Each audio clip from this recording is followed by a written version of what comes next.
तो हमारी पढ़ाई में हमारे 3 ही एस्पेक्ट्स हैं, है ना। एक तो ये कि हम जब डेली पढ़ाई कर रहे होते हैं तो हम कैसे अपना करें, दूसरा ये कि एग्जाम आ रहे हैं तो अब हम कैसे पढ़ें, और तीसरा ये कि एग्जाम के टाइम हमें क्या क्या फील होता है। तो इन तीनों में आप अपने अपने डिफिकल्टीज लिख लो पहले, फिर हम उसको एक एक करके यहाँ पे लिखेंगे, फिर उसको डिस्कस करिए कि इसको हम ओवरकम कैसे कर सकते हैं।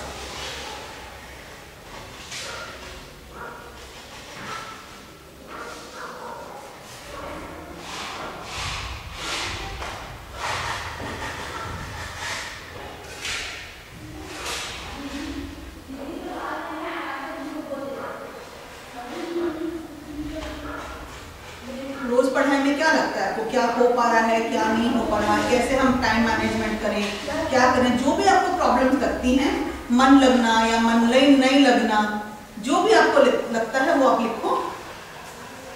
आपकी क्लास नहीं हुई बेटा जी? सोहम बेटा जी एक हफ्ते के लिए आया था, तो ये नेक्स्ट ईयर से ज्वाइन करेंगे। अच्छा, अभी क्लास नहीं है ना आप लोग की? आज बैठ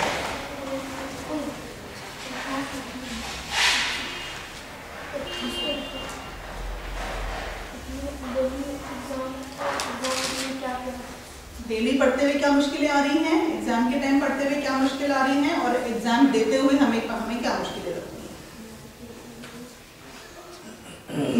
पहले हम अपनी मुश्किलें क्या है वो आइडेंटिफाई कर लेंगे, तो ही तो हम सॉल्यूशंस की तरफ जा पाएंगे, है ना।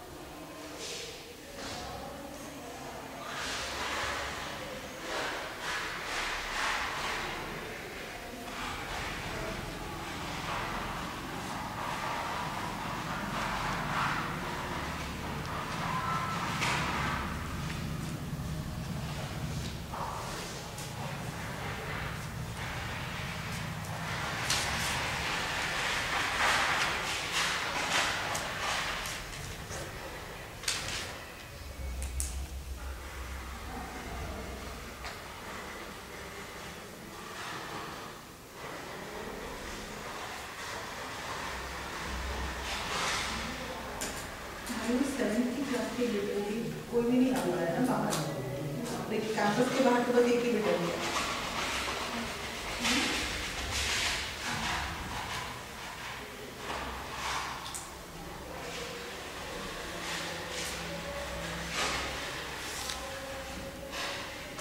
कुछ है ही नहीं मुश्किल, सो हम बेटा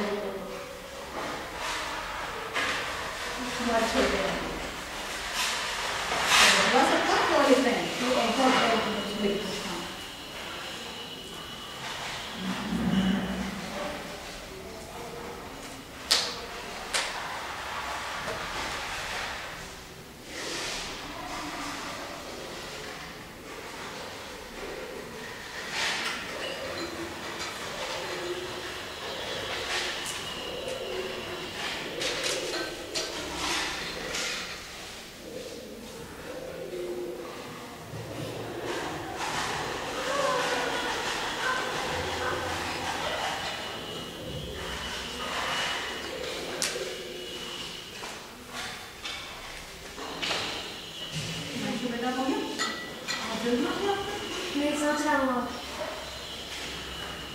आपकी सबसे बड़ी प्रॉब्लम है लिखना, कि मैं कैसे लिखूं।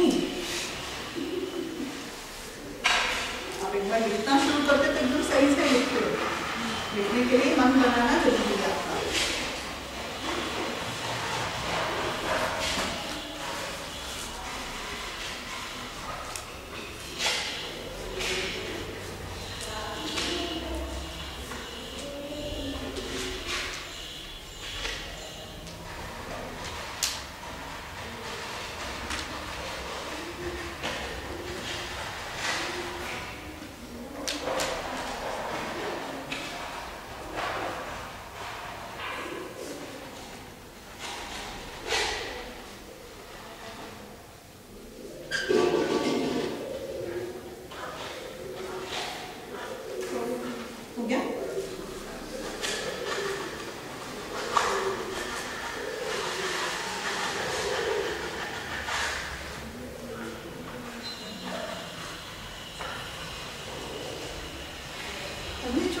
फायदा नहीं है, सब यहाँ लिखने वाले हैं।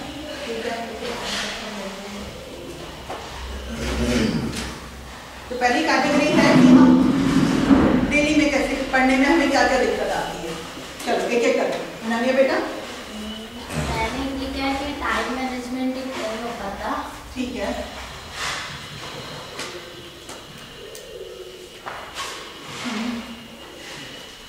और क्या स्टडी रिकवरी, जैसे कुछ हम पढ़ रहे हैं तो कुछ कुछ छूट जाता है, तो उसको कैसे रिकवर करें डेली।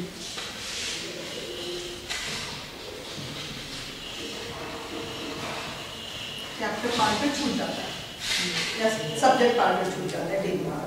ठीक है। और माइंड डाइवर्शन होता है, कंसंट्रेशन।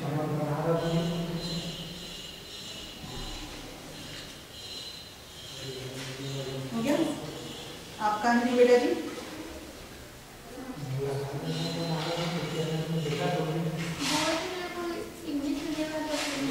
हिंदी में बोलो, कोई बात नहीं। कि रोज के पढ़ने में आपको क्या क्या दिक्कत आती है?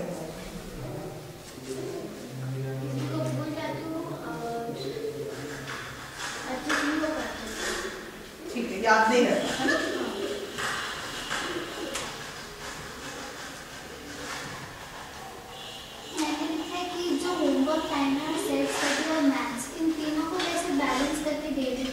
तो वो टाइम मैनेजमेंट और एक डिस्ट्रैक्शन है, वही कंसंट्रेशन। मेरा ये है कि जब मैं पढ़ाई करने बैठती हूँ तो लर्न तो हो जाता है, पर एक मैं स्पेलिंग भी रॉन्ग होती है, और एक जब मैं टेस्ट या दिलाने बैठती तो भूल जाती है। ठीक है, वो लर्निंग है, कैसे हम जो याद करें वो कैसे हम रखें, कैसे उसको याद मेरा वर्जन की जैसे एक तो टाइम मैनेजमेंट था, और एक ये है कि कैसे करके एक ही टीम में थोड़े थोड़े पार्ट्स सारे सब्जेक्ट, जैसे हम 6 सब्जेक्ट पढ़ रहे हैं तो किस तरीके से हम डिसाइड करें कि थोड़ा थोड़ा टाइम दिया जाए। ठीक है। और एक है, और ये समझ नहीं आता कि इस टाइम में ये पढ़ूँ या मतलब डिसीजन नहीं हो पाता इस टाइम में ये पढ़ना ठीक है या फिर टाइम मैनेजमेंट। और एक था कि जैसे कुछ समझ नहीं आया है और हम हॉस्टल में पढ़ रहे हैं और भैया भी कोई नहीं होते, तो मैथ्स के बाद तो सॉल्व रहते हैं, थ्योरी पोर्शन होते हैं बाकी सब्जेक्ट्स के, तो वो किस तरीके से करना है, मतलब हो ही नहीं पाते पढ़ने के बाद। हाँ, अंडरस्टैंडिंग ऑफ प्रॉब्लम्स। थ्योरी में ज़्यादा प्रॉब्लम होता है, प्रॉब्लम एंड थ्योरी। ठीक है। हाँ बेटा। स्पेलिंग्स में और अगर कोई चैप्टर्स लर्न करते हैं तो चैप्टर लर्न होने के बाद हम समझ जाते हैं तो उसके क्वेश्चंस बनाते हैं, तो उसके जो क्वेश्चंस जो डिफिकल्ट जैसे लिखते समय कुछ वो होता है डिफिकल्ट लगता है, इसका आंसर क्या होना चाहिए। ठीक है। और रीडिंग का थोड़ा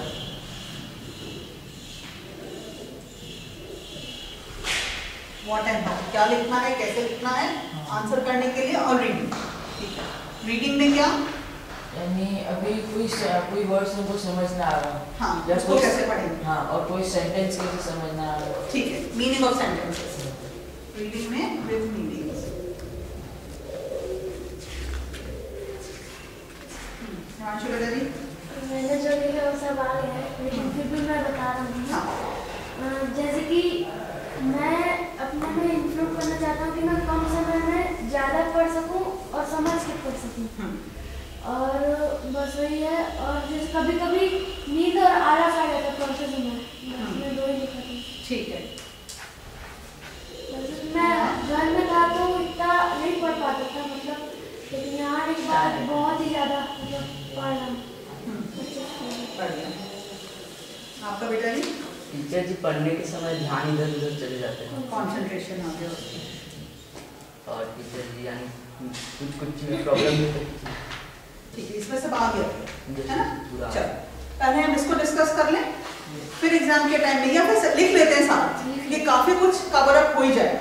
चलो अब एग्जाम टाइम में, एग्जाम अब हमें पता है कि हमारे मार्च में एग्जाम है, अभी जनवरी एंड हो गया, तो हमारे पास 1 महीना है जिसमें हमें सारा अपने सब्जेक्ट्स का रिविजन करना है। तो अब एग्जाम की स्टडी करने के लिए क्या क्या पॉइंट्स आ रहे हैं आपके, पहले वो लिख लेते हैं। हाँ बोलो। हाँ, एग्जाम्स में जैसे कि स्टडी करते हैं तो कुछ कुछ पार्ट में भी बच जाता है और उसको कैसे हम पढ़ें और उसका कैसे आंसर राइट कर सकते हैं वो पार्ट में बच जाता है मतलब क्या कहना चाह रही हैं आप? मतलब चैप्टर्स के कुछ चैप्टर हाफ मतलब टेबल पढ़ते हैं तो उसमें कुछ कुछ बच जाते हैं और उसको हम फिर कैसे last how to complete the question. ठीक है।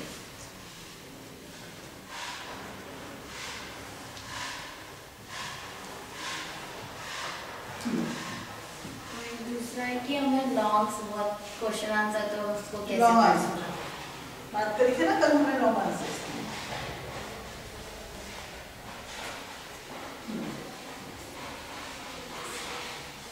बेटा आपका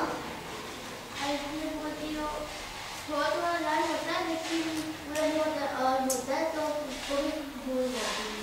ठीक है, कंसंट्रेशन में आते हैं। सुबह बेटा मुझे रिवीजन का टाइम नहीं मिलता है तो जो लर्न था वो भी भूल जाती हूँ, ऐसा होता है कभी। और कभी कभी ओवर कॉन्फिडेंस हो जाता है कि याद है, फिर एग्जाम के टाइम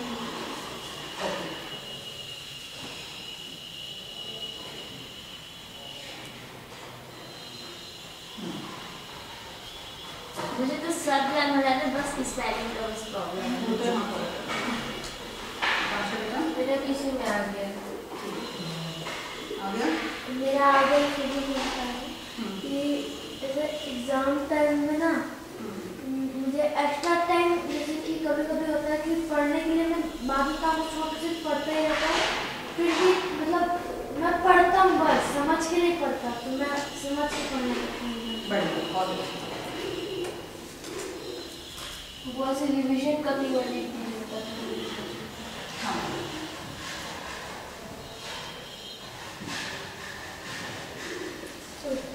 टीचर की एग्जाम में टाइम जैसे कि बहुत सारे तो बर्डन हो जाता है, तो उसको कैसे करने वैसे प्रॉब्लम।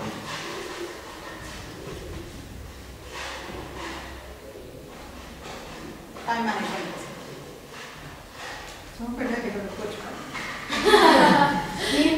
Very good. दिन भर हंसते रहेंगे और क्या, सीखो।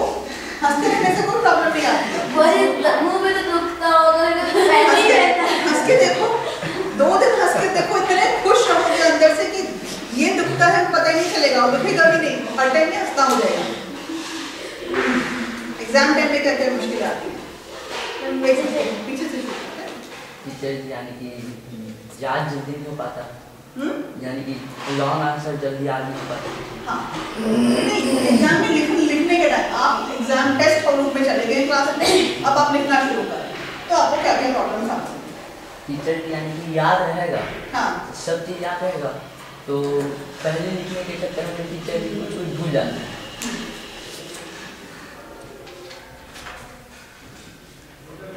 How to answer questions, how to remember,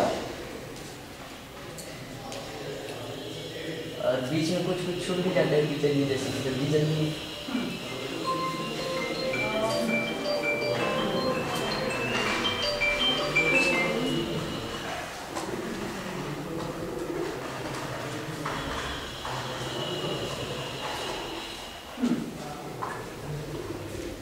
मेरा है कि वही मतलब भूल जाता हूँ मैं बैठती, फिर बाद में जब याद आ जाता है, और जैसे कि वहाँ सिर्फ 2.5 घंटे का टाइम रहता है, उतने में मैं पूरा पूरा आंसर लिख पाऊँ ना, मतलब मुझे अपनी हैंड राइटिंग स्पीड इम्प्रूव करनी है।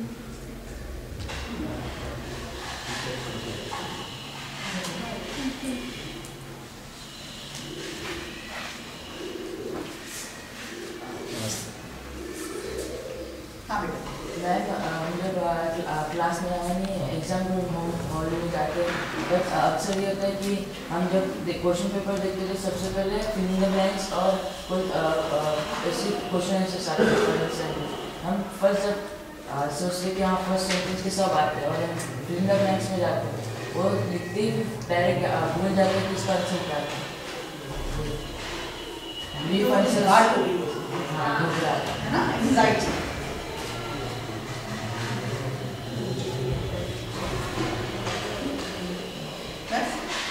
मेरा ये है कि जैसे मैं पूरा याद कर लूँगी अच्छे से, मतलब भैया दीदी पूछ भी लेते हैं, क्वेश्चन सॉल्व भी कर लेती हूँ घर पे लगता है। जैसे एग्जाम हॉल में जाती हूँ वो वाला हो चुका होता है घर में, उसके बाद फिर भी ना एग्जाम पेपर में क्वेश्चन आता है, फिर ऐसा लगता है कि नहीं हो रहा है ऐसा फीलिंग आती है। और था कि सही लिखूंगी आंसर को, बाद में चेक करती तो पता चलता है मैं सही लिखी थी, बाद में उसको काट के कॉन्फिडेंस और तो वही टाइम मैनेजमेंट कैसे करके डिवाइड करूँगी। जब मैं एग्जाम में आने जाती हूँ तो बहुत डर लगता है और मैं घर में आने भूल ही जाती हूँ। मुझे भी एंग्जाइटी बहुत ज़्यादा होता है, जिससे मैं हो जाती हूँ। और केयरलेस मिस्टेक तो हर सब्जेक्ट में मेरा भी पता है, हाँ, तो जान के भी गलत हो जाता है। आइए, वेलकम वेलकम। नमस्ते सभी को। आज इधर आ।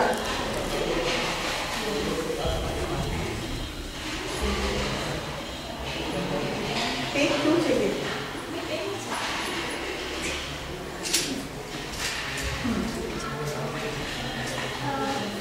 एग्जाम में तो मुझे बहुत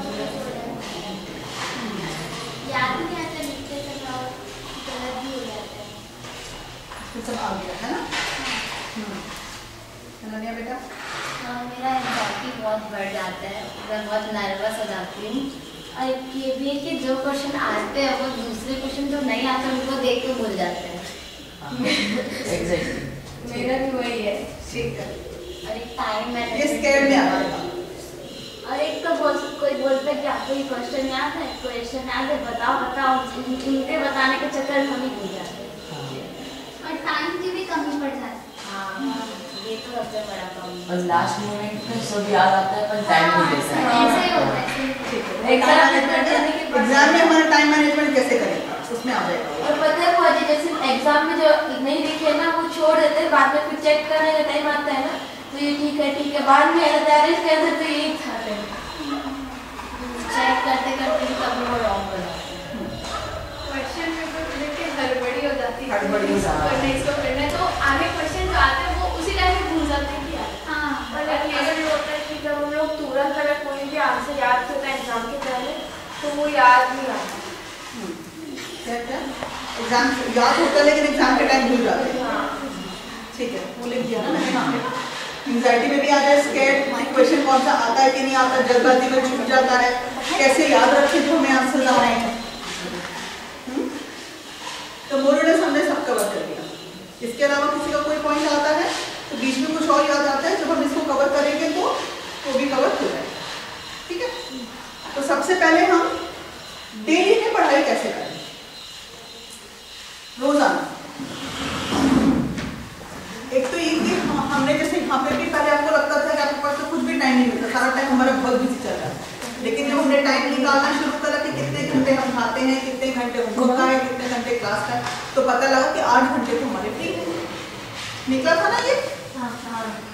नहीं, जब तक हम निकालेंगे तब तक हमें समझ में नहीं आता कि हमारे पास कितना फ्री टाइम है। ऐसे ही पढ़ाई का है, जब आप पढ़ने बैठते हैं तो आपको लगता है पढ़ना तो इतना सारा है, समय तो हमारे पास कोई इतना सारा है, तो हम कैसे करें।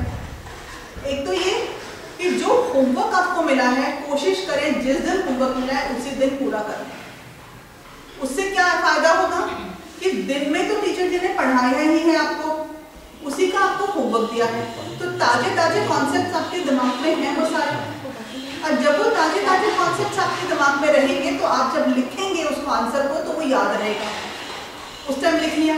एक बार जब वो कॉन्सेप्ट वो आप लिख लेंगे तो एक बार आपके हाथ से लिखा जाएगा तो वो और अच्छे से याद। कोई जैसे लिख भी लेते हैं ना उसके बाद भी मतलब जैसे आज का होमवर्क कर लिया हमने, बाई चांस भूल जाते कभी सेंड कर देते हैं। हाँ। तो उसके बाद फिर वही कॉन्सेप्ट को जैसे रात का जो सेल्फ सेट वाला टाइम होता है 8 से 9 वाला, वही वाले को अगर हम और एक बार करें तो डिलीट हो जाता है माइंड से कि नहीं ऐसा तो नहीं था ऐसा। हाँ, तो क्यों डिलीट होता है? क्योंकि पहले आपने बस अच्छा ये इससे आप लोग अभी जब हम पेरीमीटर और उसका कर रहे थे, पेरीमीटर का क्या है 2πr² है कि πr² है कि 2πr है, क्योंकि आपने रट लिया है वो भूलोगे, कंसेप्ट जहां समझोगे वहां भूलोगे नहीं। ठीक है, जो चीज आपने कर ली है, आपको नहीं समझ में भी आई है, आपने होमवर्क कर लिया, क्योंकि ये फॉर्मूला दिया था, वो लगाया, ये कर लिया, रात को जब बैठे, अच्छा फॉर्मूला क्या था, यही होता है ना, तो पढ़ने क्यों पलटने, क्योंकि आपको समझ में नहीं आया। मैं ये नहीं कह रही हूँ कि एक बार आपको सुबह बताया तो इमीडिएटली आपको समझ में आ जाएगा और इमीडिएटली याद हो जाएगा। आपको उसको दोबारा समझना पड़ेगा कि ये क्यों आया है फॉर्मूला, ये हिस्ट्री का है तो ये क्यों है, इंग्लिश का है तो ये क्यों है। तो उसके लिए क्या करेंगे, सपोज लेट्स इंग्लिश का ये हिस्ट्री का चैप्टर समझते हैं कि है, टीचर जी ने पढ़ाया, उसके टॉपिक्स आपको बताए, मेन वर्ड्स बताए, आपने क्वेश्चन दिए, आपने वो लिख लिए क्वेश्चन। उसके बाद आप क्या करोगे, उस चैप्टर को दोबारा पढ़ोगे जस्ट एज अ स्टोरी। चाहे कोई वर्ड समझ में नहीं आया है तो भी आप उसको रीडिंग कर लोगे, जो समझ में आया है उसको तो पढ़ ही लोगे। ठीक है, एक बार आपने पढ़ लिया, ये सबसे मुश्किल चैप्टर की बात कर रहे हैं, इजी चैप्टर तो उसके हिसाब से हम करेंगे। सेकेंड रीडिंग करोगे रात को उस चैप्टर की, मतलब जो क्लास हो उसके तुरंत बाद एक बार करना है, तुरंत बाद एक बार कर लिया तो कुछ तो टीचर जी ने वर्ड्स आपको बताए ही हैं। आपके क्लास के बाद भी आपका स्टडी टाइम होता है ना, आधा घंटे की क्लास में, 1 घंटे की क्लास में, उसके बाद जब भी आपका स्टडी टाइम हो आपने वो चैप्टर पढ़ लिया। उस टाइम जब पढ़ोगे एक पेंसिल लेके बैठो और जो जो वर्ड टीचर जी ने आपको बताए हैं वो वर्ड अंडरलाइन करते जाओ कि हाँ ये इंपॉर्टेंट वर्ड बताया, ये सेंटेंस इंपॉर्टेंट बताया है, ये इसकी डेफिनेशन बताई थी, ये इसका मीनिंग बताया था, ये इसकी स्पेलिंग बताई थी, वो आप पेंसिल से अंडरलाइन कर लोगे अपने बुक में। तो जब रात को आप पढ़ोगे उसको तो उस टाइम उन वर्ड्स पे आपका ज्यादा ध्यान जाएगा क्योंकि वो अंडरलाइन है ना, तो वो फिर वो मीनिंग भी जाएगी, ध्यान आएगा कि इसका ये मीनिंग बताया था, इस सेंटेंस का ये मीनिंग है। तो सेकेंड टाइम रीडिंग में आपको और अच्छे से याद है, और यदि कुछ नहीं आता है तो वहीं पे उसको क्वेश्चन बना के लिखें। तो सपोज एक वर्ड आया प्रेसिपिटेशन, कुछ तो बताया था लेकिन कुछ अच्छे से याद नहीं आ रहा, तो आपने जब अंडरलाइन तो उस वर्ड को कर रखा, साथ में क्वेश्चन लिख लेंगे व्हाट इज प्रेसिपिटेशन। तो इसका मतलब कि ये वर्ड मुझे अच्छे से क्लियर नहीं हुआ है, इसका मीनिंग क्या है मुझे अच्छे से क्लियर नहीं हुआ है। तो नेक्स्ट टाइम या तो दीदी भैया लोग यहाँ पे हैं उनसे आप पूछ सकते हो कि इसका मतलब मुझे अच्छे से क्लियर नहीं हुआ है, या नेक्स्ट टाइम जब क्लास आपकी होती है तब आप पूछ सकते हो। अभी तो ये ऑनलाइन चल रहा है, अगले साल तो स्कूल खुल ही जाएगा, तो उसमें नेक्स्ट वीक जाके आप पूछ सकते हो कि इसका मीनिंग मुझे क्लियर नहीं हुआ है, तो आप बता दो, तो वहां आपको मीनिंग उसका क्लियर हो जाएगा, है ना। तो फिर उस हिसाब से आप एक चैप्टर का आपने जब 2 बार रीडिंग किया तो आपको कॉन्फिडेंट हो जाओगे आप कि ये तो मुझे अच्छे से आ गया, क्योंकि पहली बार मैंने वर्ड्स अंडरलाइन कर लिए जो जो मुश्किल थे, सेकेंड टाइम मैंने उनका मीनिंग समझ लिया है, और क्या बचा चैप्टर में, कुछ भी।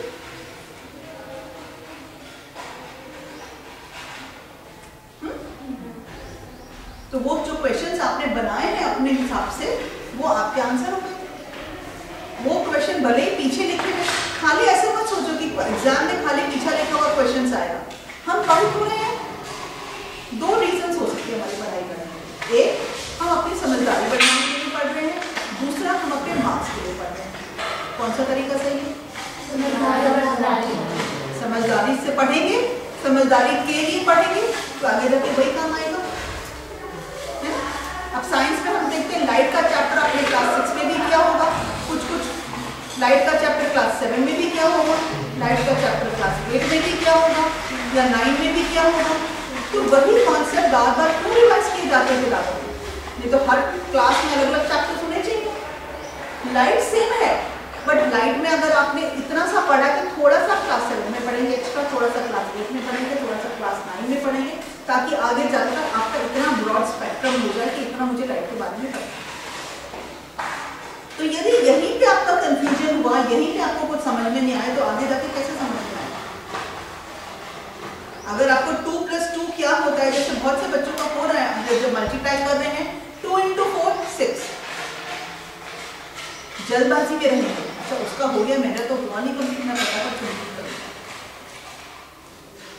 होता है ना ये। तो 2 × 4 है, वो हमें दूसरे से कंपेयर नहीं करना है कि उसका कितनी जल्दी खत्म हो रहा है। हमें समझ में आया कि नहीं आया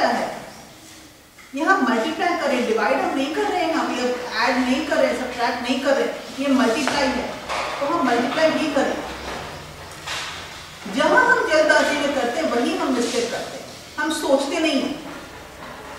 हर स्टेप जो भी लिखो सोच के लिखो कि क्या लिखा जा रहा है, ठीक है। एक तो ये करेंगे, होमवर्क रोज का रोज कंप्लीट करेंगे तो डेली हमारा वो रिविजन हो जाएगा। होमवर्क को छोड़ देते हैं, अच्छा आज हम मन नहीं करा, कल तो छुट्टी है तो कल करेंगे, होता है ना। आज अभी क्यों करना, अच्छा आज का तो मैथ्स का पीरियड है, अब नेक्स्ट मैथ्स का पीरियड तो मेरा 2 दिन बाद है, तो तब करते, तब तक क्या हुआ और सारी चीजें आपने पढ़ी तो ये आपके माइंड से स्किप हो गया। उसी दिन होमवर्क मिला है, उसी दिन करने का मेन फायदा ये है कि आपने आज के आज पढ़ा है। जब आप होमवर्क करोगे तो वो आपका रिवीजन है, तो वो आपका रिवाइज हो गया एक बार। अब उसके लिए टाइम मैनेजमेंट कैसे करेंगे? आपको मिले हैं 3 सब्जेक्ट का होमवर्क मिला है, कोशिश तो करो कि तीनों का हो जाए होमवर्क। खेलने का टाइम भले 5 मिनट कम करना पड़े, क्योंकि अगले दिन आज का क्लियर हो जाएगा तो 2 दिन हमारे पास फ्री है, उसके हम ज़्यादा खेलेंगे। 5-10 मिनट से ज़्यादा का फर्क नहीं पड़ता है। ये नहीं होगा कि पूरा खेलने का टाइम आपको पढ़ते ही रहना है, बिल्कुल भी नहीं। खेलना भी उतना ही जरूरी है जितना पढ़ना है। तो ये भी ना करें कि मुझे आज ही करना है, ऐसा वरना बुआ जी ने बताया था तो मेरा तो कंप्लीट नहीं हुआ, तो बस मैं तो पढ़ूं पढ़ूं पढ़ूं पढ़ूं, चाहे मुझे बहुत घंटे लग रहे हैं, तो वो बैठे रहोगे, कुछ होगा नहीं। जो टॉपिक मुश्किल लग रहा है उसको उस टाइम नहीं समझ रहा, उसको छोड़ दो, दूसरा सब्जेक्ट का करना शुरू। तो आपका जो इंटरेस्टिंग सब्जेक्ट है उसका करोगे तो रिफ्रेश हो जाएगा माइंड, और जब रिफ्रेश हो जाएगा माइंड तो वो जब करने बैठोगे तो वो भी आपका हो जाएगा।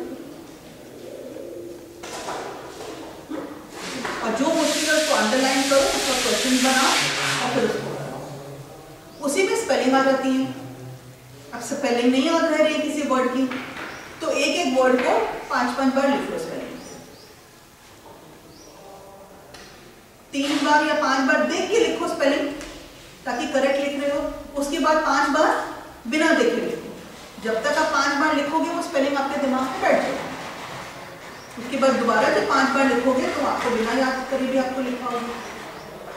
कि ऐसा लगता है कि जैसे कि हम स्पेलिंग लिख रहे हैं, लगता है कि हम रट रहे हैं। हाँ, तो उसको बोल बोल के लिखो ना, प्रेसिपिटेशन कैसे लिखोगे?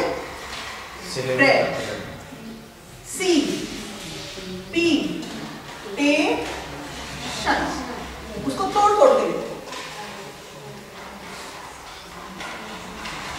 कंसेंट्रेशन,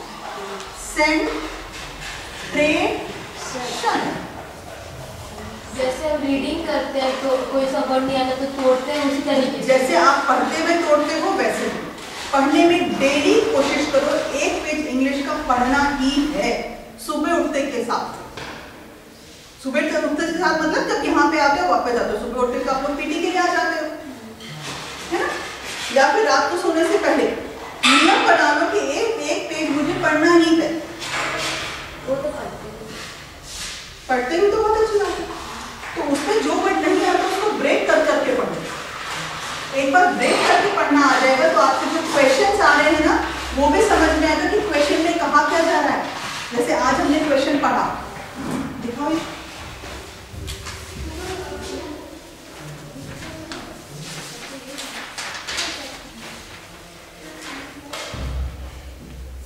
सेवेंथ क्वेश्चन जैसा ये इसमें है, housing society consist of 5,500 people. Needs a housing society consist of 5,500 people. मतलब क्या? एक हाउसिंग सोसाइटी में 5,500 लोग रहते हैं। उसका नेक्स्ट पार्ट पढ़ेंगे। नीड 100 लीटर ऑफ वाटर, उनको चाहिए 100 लीटर वाटर। कैसे चाहिए? पर पर्सन पर डे। एक आदमी को एक दिन में 100 लीटर पानी चाहिए। तो एक सेंटेंस को हमने कितने हिस्सों में तोड़ा? 3 हिस्सों में तोड़ा। How many people live in the society, how much water they need, और पर डे पर पर्सन है, तो वो 3 हिस्सों में तोड़ के हमें क्या समझ में आया कि एक हाउसिंग सोसाइटी में 5,500 लोग रहते हैं जिसमें 100 लीटर पानी एक जने को रोज का चाहिए। अगर हम पूरा का पूरा चले जाएंगे तो हमें मतलब आधा समझ में आएगा, आधा नहीं समझ में आएगा, तो क्वेश्चन ड्रॉप हो जाएगा। हम कुछ को कुछ समझ गए। अगर हम ब्रेक कर करके पढ़ रहे हैं, एक एक सेंटेंस का मतलब समझ में आ रहा है, तो हमारा स्टेप वाइज आंसर करेक्ट है। ये खाली मैथ्स में नहीं है, ये साइंस में भी है, ये हिस्ट्री में भी है, ये इंग्लिश में भी है, ये हिंदी में भी है। हर सब्जेक्ट का ये है कि क्वेश्चन कैसे पढ़ें हम। उसके लिए क्या प्रैक्टिस करनी होगी, हमें रोज की रीडिंग प्रैक्टिस करनी है। रीडिंग करेंगे तो मतलब हमें समझ में आने लगेगा ना। अब सेकेंड पार्ट क्या बोल रहा है, द सिलेंड्रिकल सप्लाई टैंक, मतलब एक सप्लाई टैंक है जो कि सिलेंडर की शेप में है, इज 7 मीटर्स हाइट, उसकी हाइट 7 मीटर है, and has diameter of 10 meter, उसका डायमीटर 10 मीटर। तो इतना पार्ट पढ़ के हमने उसका मतलब समझना शुरू किया। वही हम टेक्स्ट बुक जब पढ़ने की बात में करें, चैप्टर को रीडिंग करेंगे, ऐसे ही तोड़ तोड़ के रीडिंग करेंगे तो उसका मतलब समझ में आता रहेगा। मतलब समझेंगे तो ही तो चैप्टर में क्या लिखा है वो समझेंगे, तो ही तो आंसर बना पाएंगे, तो ही तो आंसर में लिख पाएंगे, तो ही तो क्वेश्चन समझेंगे, तो ही तो आंसर लिखेंगे। तो सबसे पहला स्टेप क्या होगा, तोड़ के पढ़ना है ना। उसके बाद how many days will the water in the tank, how many days, कितने दिन, will the water in the tank, इसकी बात हो रही है पानी टैंक में जो है, लास्ट फॉर द सोसाइटी, तो सोसाइटी में कब तक पानी चलेगा, तो वो कैलकुलेट करना है। तो समझ में आएगा कि क्वेश्चन में कहा जा रहा है कि 5,500 लोग रहते हैं, एक जने को 100 लीटर पानी चाहिए, इतना पानी चाहिए। अब टंकी में कितना पानी है, उसके डायमेंशन दिए हैं, वो निकालेंगे। अब उसको डिवाइड करना होगा सबसे, तभी तो सबको मिलेगा। तो जितने पानी है, जितना रोज की खपत है, उससे डिवाइड करेंगे, कितने दिन चलेगा वो निकल जाएगा। तो हमने तोड़ के पढ़ा तो हमें समझ में आ गया। ऐसे ही चैप्टर को जब हम तोड़ के पढ़ेंगे तो हमें समझ में आएगा।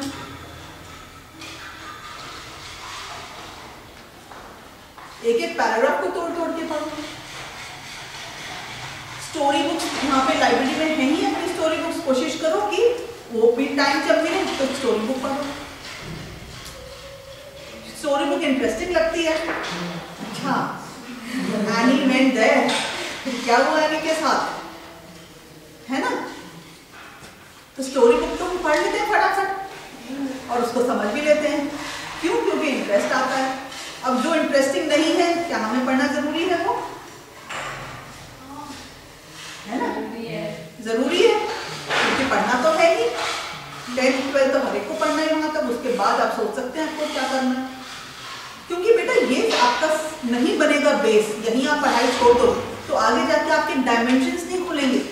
आप अलग अलग तरीके से सोच नहीं पाओगे कि आप क्या करना चाहते हो, या आपको कुछ भी काम करोगे उसमें कैसे करेंगे, वो कैसे सोचेंगे। जब हमारे पास कुछ सोचने के लिए सामान होगा तब तो सोचेंगे ना कि इसको कैसे हम देखें, इसको कैसे हम सोचें। जैसे हमने पुताई वाला किया था क्वेश्चन, किया था ना, वो एक वॉल और 2 वॉल। हाँ हाँ, तो क्या क्या हमें पुताई करनी है। पुताई तो रोजमर्रा में होती है, खिड़की दरवाजे में पुताई नहीं हो सकती है, तो हम उसको माइनस करेंगे। तो ये समझेंगे तभी तो हम कर पाएंगे। तो इसलिए तोड़ तोड़ के पढ़ना जरूरी है, इसलिए रीडिंग करना चैप्टर की जरूरी है। अब क्लास में पूरी चैप्टर की रीडिंग हो पाए, ऐसा कई बार हो पाता है, कई बार नहीं हो पाता, क्योंकि इतने सारे चैप्टर्स होते हैं, इतना बड़ा लेसन रहता है। तो टीचर जी आपको पूरा लेसन के पार्ट एक्सप्लेन कर देती हैं, है ना। पूरी चैप्टर की रीडिंग तो करती नहीं है, तो उसमें आप लोग जब रीडिंग करोगे तो उसमें पूरा पार्ट अंडरलाइन कर लोगे, जो जो पार्ट टीचर जी ने बताया। इसका मतलब ये मेरा इंपॉर्टेंट पार्ट है। इंपॉर्टेंट पार्ट मार्क हो गया आपका, अब डेफिनेशंस मार्क हो गई, आपकी मीनिंग्स मार्क हो गए, तो क्या बचा लेसन में? कुछ भी नहीं।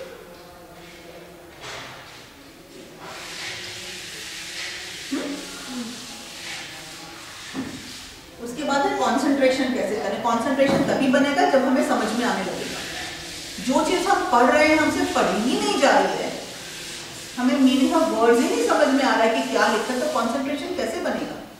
जब हम तोड़ तोड़ के पढ़ेंगे एक एक सेंटेंस को, तो हमें मतलब भी समझ में आने लगेगा, तो हमारा कंसंट्रेशन भी बढ़ेगा। हर एक जने का कंसंट्रेशन अलग अलग होता है। कोई बच्चा 1 घंटा एक साथ बैठ के पढ़ सकता है, कोई बच्चा नहीं बैठ के पढ़ सकता, कोई बच्चा दिन भर भी बैठ के पढ़ सकता है। दिन भर पढ़ने का मतलब ये नहीं है कि बस किताब खोले और बैठे तो भाई हम तो पढ़ रहे हैं।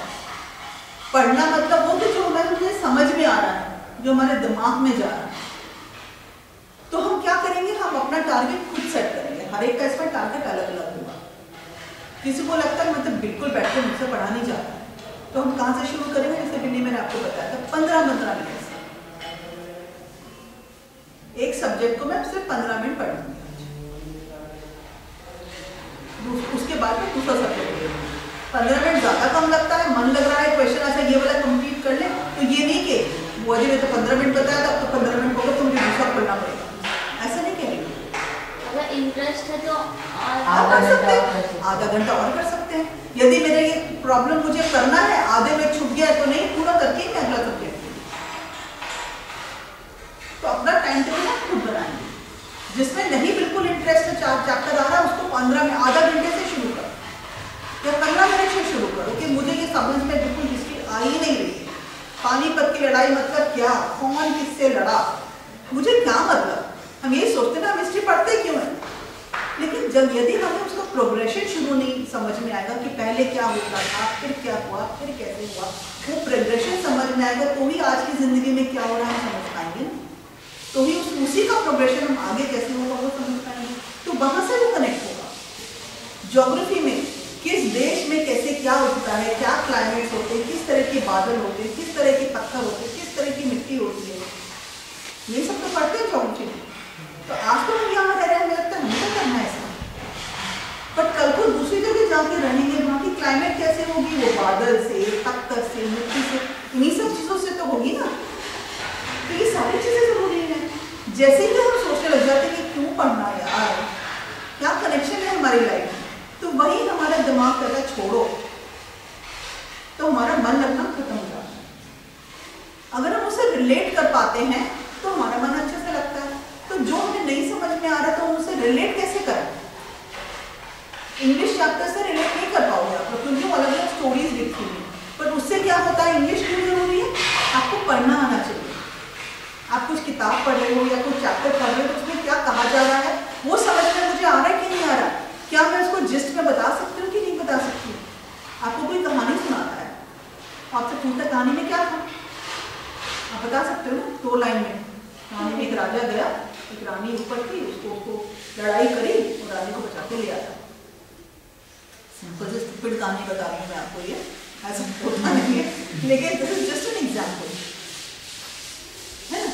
तो जैसे वो जिस्ट आप करते हो वैसे ही यदि आपको चाहिए आप ये काम भी कर सकते हो कि एक पैराग्राफ या एक पेज पढ़ा, उसका 2 लाइन में जिस्ट लिखो, देखने के लिए कि मुझे समझ में आया कि नहीं। 2 लाइन या 3 लाइन, पूरा पैराग्राफ लिखना है, पूरा एक पेज लिखना है, ऐसा नहीं कह रही, ठीक है। उसे समझ में आया कि मुझे समझ में आ रहा है कि नहीं आ रहा है, मन मेरा लगा कि नहीं लगा, 2 लाइन लिखनी है, जो पढ़ा उसकी 2 लाइन लिखनी। हो पाएगा? हिमांशु बेटा जी करेंगे, है ना। उसके बाद ऐसे ही लर्निंग क्या हो जाएगा, स्पेलिंग की हमने बात कर ही ली है कि हम स्पेलिंग कैसे तोड़ तोड़ के लिखेंगे।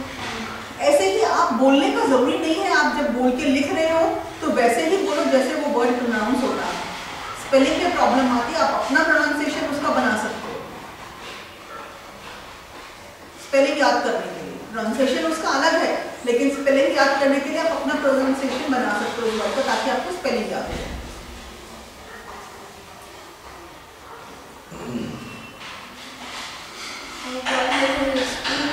जो डेट्स होते हैं, मतलब 1957 ऐसा कोई सा ईयर होता है और डेट होता है, तो हमें ऐसा लगता है कि हमें याद हो गया, और पापा मम्मा जैसे पूछते हैं कि आप बताओ इसको क्या सा करेंगे, तो हम बता भी देते हैं। बाद में कोई और पूछते हैं तो हम बता नहीं पाते सब कैसे। उसके लिए आप क्या कर सकते हो, एक डेट का हर सब्जेक्ट का एक चार्ट अपना बना सकते हो।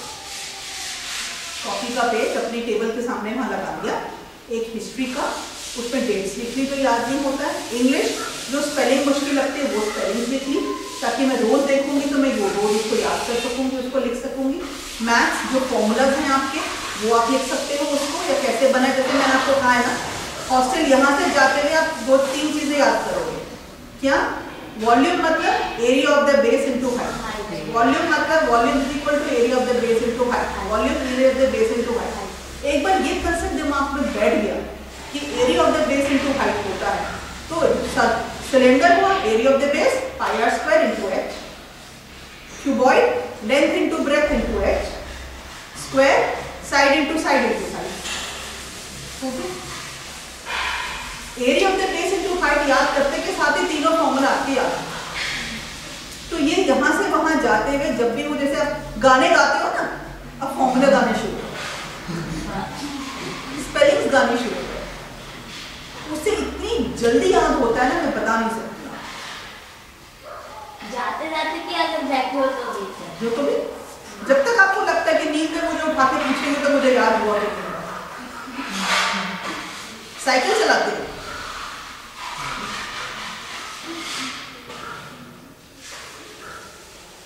मैंने लिखा दिया है आपकी स्टडी लीडर को, आप उनसे समझ सकते हैं और उनसे कॉपी कर सकते हैं। ऐसे सरफेस एरिया का हमने किया है ना, ऐसे टोटल वॉल्यूम एरिया और सरफेस एरिया में क्या डिफरेंस है वो पूरा कर लीजिए, ये पूरा करेंगे आप।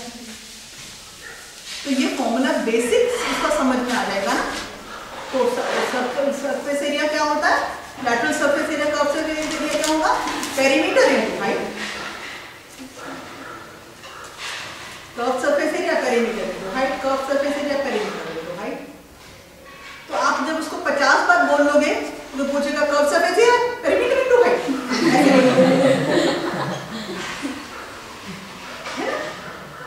शुरू में लगता है कि कैसे याद होगा, रही तो बहुत सारे हो गए, बट मेन एक चीज का उसका कंसेप्ट क्या है वो याद हो गया तो बाकी फॉर्मूला मिलेगा।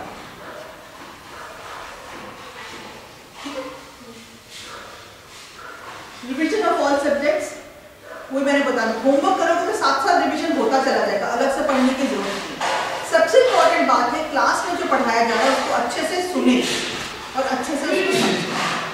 वहीं पे समझ लेंगे टीचर जी है, साथ साथ अगर आप पूछेंगे तो पढ़ने बताने के लिए। एक बार रिवीजन आपका एक बार कंप्लीट हो गया लेसन आपका क्लास में, दूसरा हो गया आपने जब होमवर्क करा, तीसरा हो गया जब रात को पढ़ा। तो एक दिन में जब 3 बार आप अच्छे से पढ़ लोगे तो चौथी बार जब पढ़ोगे तो लगेगा कि मुझे आता है। फिर जब एग्जाम टाइम आएगा तो आप उसको रिवाइज करोगे, जब बीच में टेस्ट आएगा तो आप रिवाइज करोगे। चैप्टर पार्ट बाय पार्ट हो रहा है, जब चैप्टर कंप्लीट हो जाएगा तो भी आप उसको करोगे ही। तो कितनी सारी बात है। तो सबसे जरूरी है क्लास में पढ़े तो ध्यान से पढ़े, ये नहीं कि बस बोर्ड पे लिख रहे हैं copy, the Apple Apple, fail fail, on on, the ground ground, ऐसे लिखोगे तो नहीं समझ में आ रहा है। The Apple fell on the ground, क्या एप्पल जमीन पे गिरा, एप्पल जमीन, the Apple fell on the ground. तो वहां एक लर्निंग तो आपकी वहां होगी। Understanding of problem and theory, हमने प्रॉब्लम की बात करी ली है, कैसे तोड़ तोड़ के हम करेंगे उसको, ऐसे ही थ्योरी की भी बात हो गई है ना। जो नहीं समझ में आ रहा है उसको तोड़ तोड़ के पढ़ेंगे तो समझ में आ जाएगा। Answering questions what and how, कि आंसर क्या लिखना है क्वेश्चन में और कैसे लिखना है, स्पेशली लॉन्ग आंसर है ना। लॉन्ग आंसर मतलब क्या कि 6 नंबर का क्वेश्चन है, 5 नंबर का क्वेश्चन है, हिस्ट्री का है कोई, तो सबसे पहले उसके पॉइंट्स याद करना शुरू करें। एक लॉन्ग आंसर है, जैसे एग्जांपल बताइए कोई लॉन्ग आंसर का क्वेश्चन, जैसे कि ये वाला नीचे वाला नहीं, जैसा वो हो गया अकबर का लड़ाई जो हुआ था, हाँ, कोई सब ऐसे पानीपत की लड़ाई कहाँ, पानीपत की लड़ाई के ऊपर आप एक पैराग्राफ लिख के या लॉन्ग आंसर में आ गए तो क्या क्या पॉइंट्स आएंगे, कहाँ लड़ाई हुई, कब लड़ाई हुई उसका सारा, किसके बीच में लड़ाई हुई वो लिख देंगे, लड़ाई का कुछ डिस्क्रिप्शन है कि भाई भालों से हुई थी कि हाथी पे चढ़ के हुई थी, यदि कोई डिस्क्रिप्शन है वो पॉइंट आ गया, और फिर पॉइंट क्या आएगा, कौन जीता। तो आपने एक लॉन्ग क्वेश्चन को 5 पॉइंट में ब्रेक कर लिया। और किस दिन किया था, तो कब का मतलब वही ना कि किस दिन किया था, किस दिन तो नहीं होगा, किस साल में होगा लड़ाई, तो या फॉर दैट मैटर कोई भी क्वेश्चन तो जब आप क्वेश्चन के आंसर्स में क्या क्या पॉइंट आने चाहिए वो ये पता चल जाएगा, समझ जाओगे। तो point number 1, point number 2, point number 3, point number 4, सिर्फ पॉइंट्स में लिखो। आपने एक लॉन्ग आंसर को पॉइंट में याद कर लिया, पॉइंट में समझ में आ गया कि ये 5 पॉइंट आंसर में आने चाहिए। तो जब आंसर एग्जाम आएगा, नहीं टाइम है ज्यादा लिखने का, तो खाली पॉइंट में लिखा, टीचर जी को पता चल जाएगा कि आपने पॉइंट में लिखा है, मतलब आपको ये पॉइंट्स पता है। लैंग्वेज में नहीं लिखा है आपने, इंग्लिश में पूरा लंबा करके नहीं लिखा, लेकिन आपने पॉइंट वाइज लिख दिया। कभी-कभी ऐसा होता है कि कोई साइंस की डेफिनेशन उसको हम एक वर्ड में, एक लाइन में कुछ बना लेते हैं समझने के लिए, पर फिर जब उसमें पैराग्राफ लिखने बोलते तो समझ ही नहीं आता कि और क्या। तो एक डेफिनेशन, उसका मतलब क्या है वो लिख दो, उसका फॉर्मूला है तो वो लिख दो, और क्या है, और कुछ भी नहीं है उसमें। आपने एक लाइन में लिखा, उसी को 4 लाइन में बताया गया है, वो एक लाइन का ही। एक्सप्लेन 4 लाइन में। एक्सप्लेन 4 लाइन में। कभी-कभी ऐसा भी होता है ना कि मैं कमेंट किसी से मैं कमेंट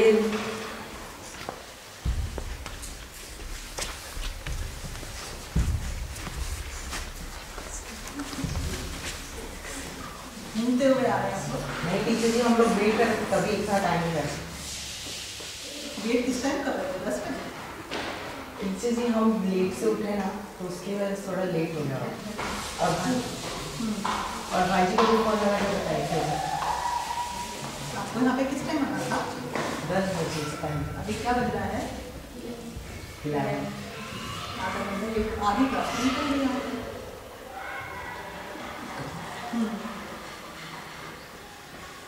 कभी-कभी ऐसा होता है कि कुछ जैसे कि सेक्शंस के क्वेश्चन आते हैं, तो इतने सेक्शंस में इतना तक वर्ड्स लिखना है, 50 to 60 मार्क्स है, तो वो वर्ड्स उतने नहीं हो पाते और हमें आता है वो, लेकिन हम उसको बड़ा नहीं कर पाते हैं और उसमें हमारे मार्क्स कट जाते हैं। पहले कंसंट्रेशन आप ये करो कि आपको टेक्स्ट मैटर आ, आपको लिखना क्या है वो याद करो, उसको एक्सपैंड करने की बात में करेंगे। पॉइंट्स याद करके तो फिर अपने लैंग्वेज में उसको और फैला सकते हो। पॉइंट्स याद करने हर क्वेश्चन की ज़्यादा ज़रूरी है कि हर क्वेश्चन में कितने पॉइंट्स आएंगे। जैसे डेफिनेशन है किसी का, आपका पूरा नहीं लिखा लेकिन आपने क्राफ्ट लिख दिया तो आपको मार्क्स मिल जाएंगे। फैलाने से या कम फैलाया है तो आधा नंबर या 1 नंबर तो कटेगा, और खाली फैला के ही लिखना है करके हम सारा भूल जाएं तो पूरा 4 नंबर थे, गए कि नहीं गए? आपने पॉइंट में लिखा, चाहे आपको 50 वर्ड्स का लिखना है, आपने 25 वर्ड में ही कंप्लीट कर दिया, आधे नंबर तो मिले। ये सोच के कि मैं तो 25 वर्ड में का ही मुझे तो आता है, तो 50 या 60 वर्ड लिखा है, मैं तो नहीं लिख पाऊंगी, फैला नहीं पा रही हूँ करके मैं उसको गड़बड़ कर दूं क्वेश्चन, उससे क्या फायदा?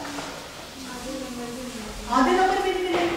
तो we will go at step by step. तो पहले उसमें मैटर क्या आना चाहिए वो हम सुनिश्चित कर लें कि इस क्वेश्चन में मुझे ये लिखना है, पहले वहां तक तो पहुंचे। सब कुछ एक दिन में हम पूरा कर लें ऐसा नहीं होगा। हमें एक बार समझ में आ जाए कि हमें किस क्वेश्चन में क्या आंसर लिखना है, उतना समझ में आ जाएगा तो हम फैला पाएंगे ना। फिर उसको बात फैलाना तो बाद में बात है, वो बहुत छोटी सी बात है।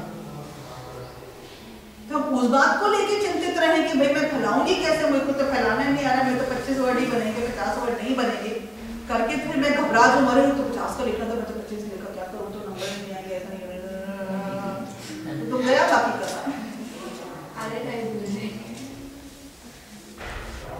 चाहे वो लॉन्ग आंसर हो चाहे वो शॉर्ट आंसर हो, सबको पॉइंट में याद करो। और जब आप प्रैक्टिस कर रहे हो लिखना तो भी आपको अपने कॉपी में, तो अगर आपको स्कूल में पूरा लिखना है, टीचर जी ने लिखवाया है वो आपने लिख लिया, उसमें से आंसर में से आप खुद के पॉइंट्स निकाल सकते हो कि इसमें 5 सेंटेंस है तो 5 पॉइंट है। पैराग्राफ याद करते हो तो मुश्किल हो जाता है, पॉइंट नंबर 1 ये है, पॉइंट नंबर 2 ये है, पॉइंट नंबर 3 ये है, पॉइंट नंबर 4 ये है। तो 4 पॉइंट याद करना बहुत आसान है, पूरा पैराग्राफ याद करने में लगता है कि पूरा पैराग्राफ कैसे याद है। जहाँ आपने उसको तोड़ तोड़ के याद कर लिया, आपको याद भी जल्दी होगा, आप लिख भी पाओगे आसानी से। ठीक है ना? आगे रीडिंग विथ मीनिंग, नींद और आलस। बहुत बड़ा क्वेश्चन है, नींद और आलस। थोड़ा सा याद करने बैठे थे, नहीं बोरिंग लगता है, इंटरेस्ट नहीं आता, इसलिए नींद और आलस होता है। हिस्ट्री में नहीं लगता, मैथ्स में नहीं लगता है, पर हिस्ट्री सबसे ज्यादा सिविक्स हिस्ट्री ज्योग्राफी भी एक बार पढ़ रही थी, इकोनॉमिक्स भी हो जाता है। जहाँ लॉजिक लगता है ना थोड़ा, वहाँ हमारा दिमाग बहुत चलता है। जहाँ थोड़ा सा थ्योरेटिकल हो जाता है वहाँ हमें बोल जाता है। तो उसको हम तोड़ तोड़ के करेंगे, पॉइंट बना के करेंगे तो क्या इंटरेस्टिंग बन जाएगा वो? याद हो जाएगा। जब याद होने लग जाएगा तो क्या हमें इंटरेस्टिंग लगने लगेगा? तो ये मैं कर सकती हूँ, है ना? जिस चीज को लगता है कि हमें तो याद ही नहीं होगा, ये तो बोरिंग है, मैं कैसे करूं, तो उसमें नींद आएगी ना आएगी। टीवी तो नींद मूवी लगा दो, चाहे रात को 2 बजे लगा दो मूवी, सब फटाफट देख लेंगे, है ना? क्योंकि वो इंटरेस्टिंग लग रहा है। अब हम अपनी पढ़ाई को हमें खुद ही इंटरेस्टिंग बनानी पड़ेगी। हमें 12th तक तो पढ़ना है, पढ़ाई नहीं छोड़ेंगे हम। तो चाहे हम रोज धो के पढ़ें या खुश होके पढ़ें, किसके हाथ में है? हमारे हाथ में। तो हम अपना सब्जेक्ट, अपने टॉपिक्स कैसे इंटरेस्टिंग बना सकते हैं, इस पे करना होगा। जहाँ लगता है कि कुछ डायग्राम ड्रॉ करके इजी से मुझे याद हो सकता है, याद करना खाली सेंटेंसेस याद करने नहीं होते, डायग्राम ड्रॉ करके भी आप याद कर सकते हो। साइंस स्पेशली बायोलॉजी, उसको डायग्राम ड्रॉ करो और याद करो। जैसे वो क्वेश्चन था पेंटिंग वाला, जैसे ही फिगर हमने बनाई इमीडिएटली क्लियर हो गया। हुआ ना? कि अच्छा क्या करना है, उसमें से क्या मुझे माइनस करना है, फटाफट हो गया। तो क्या करा हमने? एक डायग्राम ड्रॉ कर लिया। ऐसे ही डायग्राम हम सब हर सब्जेक्ट में बना सकते हैं। हिस्ट्री में भी चाहे तो बना सकते हैं। ये पानीपत है, ये फिगर है, ये राजा, ये दूसरा राजा कब हुआ था, ये डेट लिख दो, और ये जीता वो बड़ा बना दो, जो हारा वो छोटा बना दो। ऐसे अपना खुद डिपिक्शन लगा लो उसकी। तो जहाँ पिक्टोरियल फॉर्म में आपने उसको कन्वर्ट कर दिया, आपको वो इम्प्रिंट हो गया आपकी ब्रेन में। मुझे भैया ने बताया था कि इमेज ज़्यादा याद है। इमेज ज़्यादा याद है। तो सबकी इमेज अलग अलग होगी। ड्राइंग कैसे करते हैं? इमेजिनेशन से करते हैं। ऐसे इमेजिनेशन से आपको अपना डायग्राम बनाना है, पॉइंट्स बना सकते हैं, डायग्राम बना सकते हैं। जहाँ डायग्राम नहीं है वहाँ पॉइंट बनाना है, जहाँ डायग्राम बना सकते हैं वहाँ डायग्राम बनाना है। ये सब बहुत जल्दी है। फर्स्ट है डायग्राम बन जाए तो इमीडिएटली याद हो जाए, तो एक पिक्चर हमारे दिमाग में बन जाएगी। फिर है पॉइंट्स, पिक्चर नहीं बनी तो पॉइंट्स नहीं बनाना है ना? उसी से ना तो आलस आएगा। और जब रीडिंग कर रहे हैं, अच्छा वो जी ने कहा था रीडिंग करना है,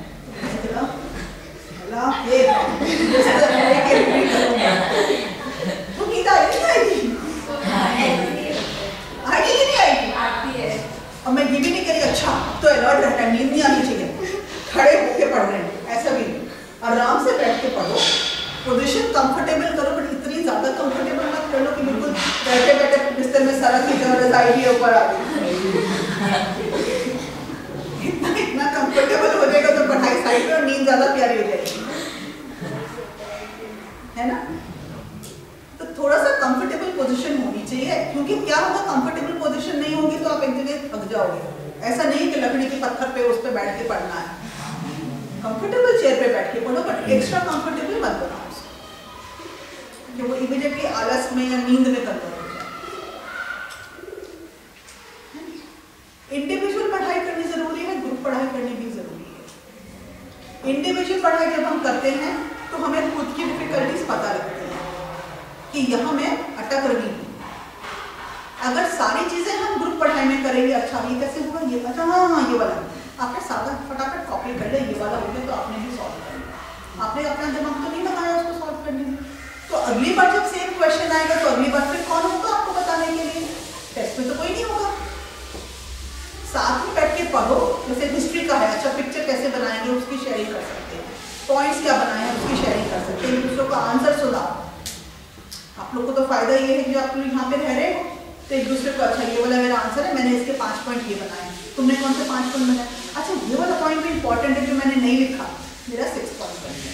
उसने भी आपका सुना, अच्छा ये वाला पॉइंट मैंने नहीं लिखा तो ये मेरा लिख लिया। तो इसलिए वो शेयरिंग में साथ में बैठ के सॉल्व करना, साथ में बैठ के पढ़ना जरूरी है, बट इंडिविजुअली भी बैठ कर करना जरूरी है। इंडिविजुअली करेंगे तो भी हमें कॉन्फिडेंस आएगा कि जो हम कर पा रहे हैं ना। तो दोनों ही चीजों के अपने अपने अलग अलग महत्व हैं, दोनों ही करें लेकिन एक दूसरे के ऊपर आश्रित ना हो।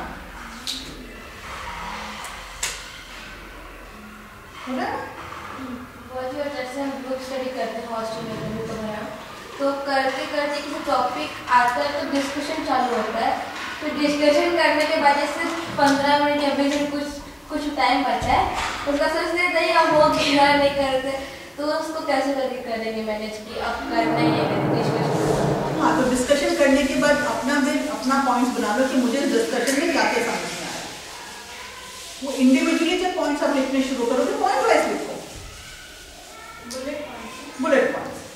नहीं तो क्या था, अच्छा सोच के ये वाला बात ये बात को ये बात को मुझे बात तो सिर्फ यहाँ है ना हवा लिखने से दिमाग में बैठ जाएगा। तो डिस्कशन करो, डिस्कशन के बाद खुद के पॉइंट्स लिखो। हर एक के लिखने के तरीके अलग अलग होंगे, तो एक दूसरे का लिखने का तरीका कॉपी करोगे तो उसमें फिर ये होगा, फिर वो तरीका आपका तो है नहीं, आप कॉपी कितनी बार कॉपी करते रहोगे। 4 पॉइंट नहीं बन रहे, 2 पॉइंट तो बनेंगे, 1 पॉइंट तो बनेगा, वहीं से शुरुआत करो। ठीक है, अब आया एग्जाम का टाइम, 1 महीने के बाद एग्जाम। कितने मेरे सब्जेक्ट्स हैं? 6 सब्जेक्ट्स। ठीक है, अब चैप्टर हमें पता है, इस सब्जेक्ट में मुझे 3 दिन में ये 15 चैप्टर हैं, 5-5 चैप्टर में करूँगी, 3 दिन में मेरा हो जाएगा। इस चैप्टर में, इस सब्जेक्ट में मेरे 15 चैप्टर हैं, लेकिन डिफिकल्ट लगता है मुझे ये सब्जेक्ट, तो मैं 1 दिन में 2-2 करूँगी, तो मुझे 7 दिन चाहिए। तो एक अपना मोटा मोटी टाइम टेबल बना लो कि ये सब्जेक्ट में मुझे 5 दिन चाहिए, ये सब्जेक्ट में मुझे 10 दिन चाहिए, ये सब्जेक्ट में मुझे 2 दिन चाहिए, ये सब्जेक्ट मेरा 1 दिन में हो जाएगा। ऐसे यदि आपने अपना बाइफर्केशन खुद का बना लिया, फिर आप उसको डेट वाइज लगाना शुरू करें। उसमें ये नहीं है कि 7 दिन चाहिए तो फर्स्ट से लेकर 7 तक मैं एक ही सब्जेक्ट करती रहूँ, है तो मुश्किल सब्जेक्ट, तभी तो 7 दिन रखे हैं मैंने इसके लिए। तो 2 दिन उसको करो, फिर तीसरे दिन दूसरा सब्जेक्ट कर लो। तो एक प्रॉपर आप टाइम टेबल का बनाओ, चार्ट ऐसे कैलेंडर वाइज होगा, 1 2 3 4 5, ये मेरे मैथ्स का है, ये साइंस का है, ये भी साइंस का है, यहाँ पे मैं इंग्लिश कर लेती हूँ। फिर ऐसे करके मैथ जो बाकी बचा है वो कर लेती हूँ, फिर इंग्लिश, बट बिल्कुल जंपिंग भी मत करो। बेटर ये होता है कि आप उसको इंग्लिश करा तो एक बार इंग्लिश करके खत्म कर लो अगर इंटरेस्ट बन रहा है, और ये नहीं कि आपने ऐसा बनाया तो ऐसे ही आपको करना है। अगर आपको लगता है कि मेरा खत्म होने वाला है, कल मैं और पढ़ूंगी इंग्लिश तो मेरा हो जाएगा, तो यहाँ पे इंग्लिश कंटिन्यू कर लो, इस सब्जेक्ट को कहीं और फिर फिक्स कर लो जहाँ पे इंग्लिश।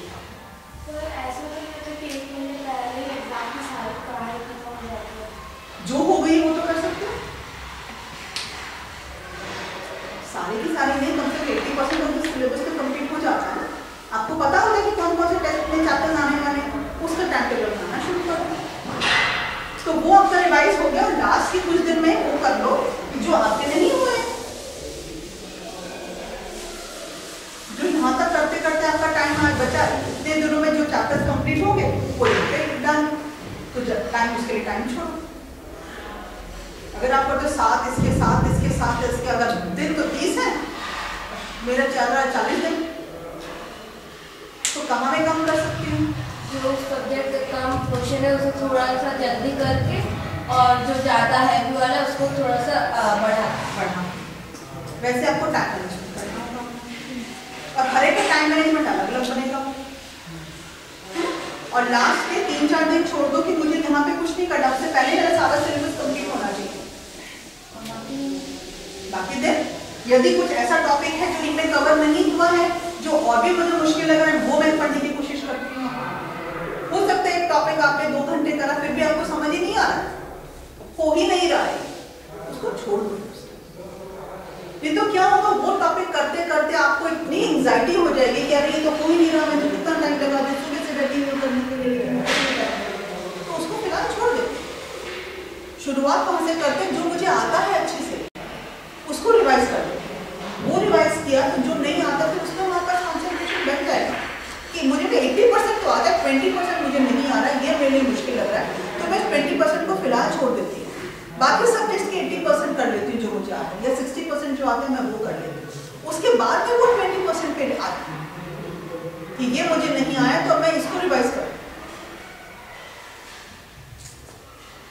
यहाँ पे मुझे टाइम लगेगा, बहुत टाइम है तो हो सकता है कि मैं एक दिन उसको डिफिकल्ट वाले को लेके बैठूं और आज मैं समझ के, किसी से भी समझना हो तो समझ के समझ ही लूंगी, तो एक राउंड तक समझना तो आपका हो गया उसके बाद और लर्निंग के लिए मैं बाद में करती हूँ या नेक्स्ट डे करती हूँ, उस हिसाब से करके फिर आ। लेकिन किसी डिफिकल्ट में हो ही नहीं रहा है तो उस पर दिनों दिन नहीं लगा।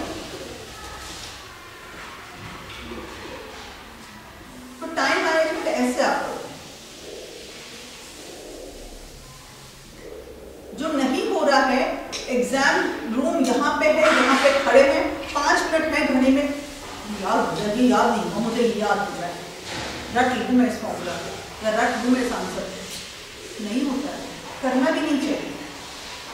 कोशिश करो कि जब स्कूल जाओ एग्जाम के लिए पढ़ाई की किताबें घर में छोड़ दीजिए,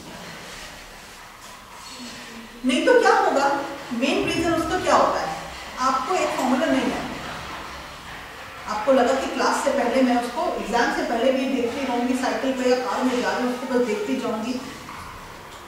1 in a million चांस होता है कि आपने उस टाइम देखा वही क्वेश्चन आ गया, तो अब शायद आप लिख सकते हो। 99% ऑफ द टाइम वो क्वेश्चन नहीं आया और आपको वो याद भी नहीं हुआ तो आपकी वो घबराहट शुरू हो, ये तो मुझे याद ही नहीं हुआ, ये तो मुझे याद ही नहीं हुआ, तो उसकी वजह से जो आता है वो भी भूल जाओ। तो जो नहीं आता है उसको छोड़ दो फिलहाल, इस सेमेस्टर में इस एग्जाम में ये नहीं मुझे समझ में आ ही नहीं रहा तो उसको छोड़ देते हैं। क्वेश्चन आएगा तो मैं क्वेश्चन छोड़ दूँ, कोई बात नहीं है, क्वेश्चन छोड़ दो। उस क्वेश्चन की वजह से मैं 7 के 2 क्वेश्चन रॉन्ग करूँ, उससे बेटर है कि क्वेश्चन ही छोड़ दो, मैं अगली बार उसको याद कर लूँगी एग्जाम के बाद। समझना मेरे लिए इंपॉर्टेंट है, एग्जाम के बाद समझ लूँगी, एग्जाम में उसके 5 नंबर कम आ जाएंगे, 10 नंबर कम आ जाएंगे, क्या फर्क है।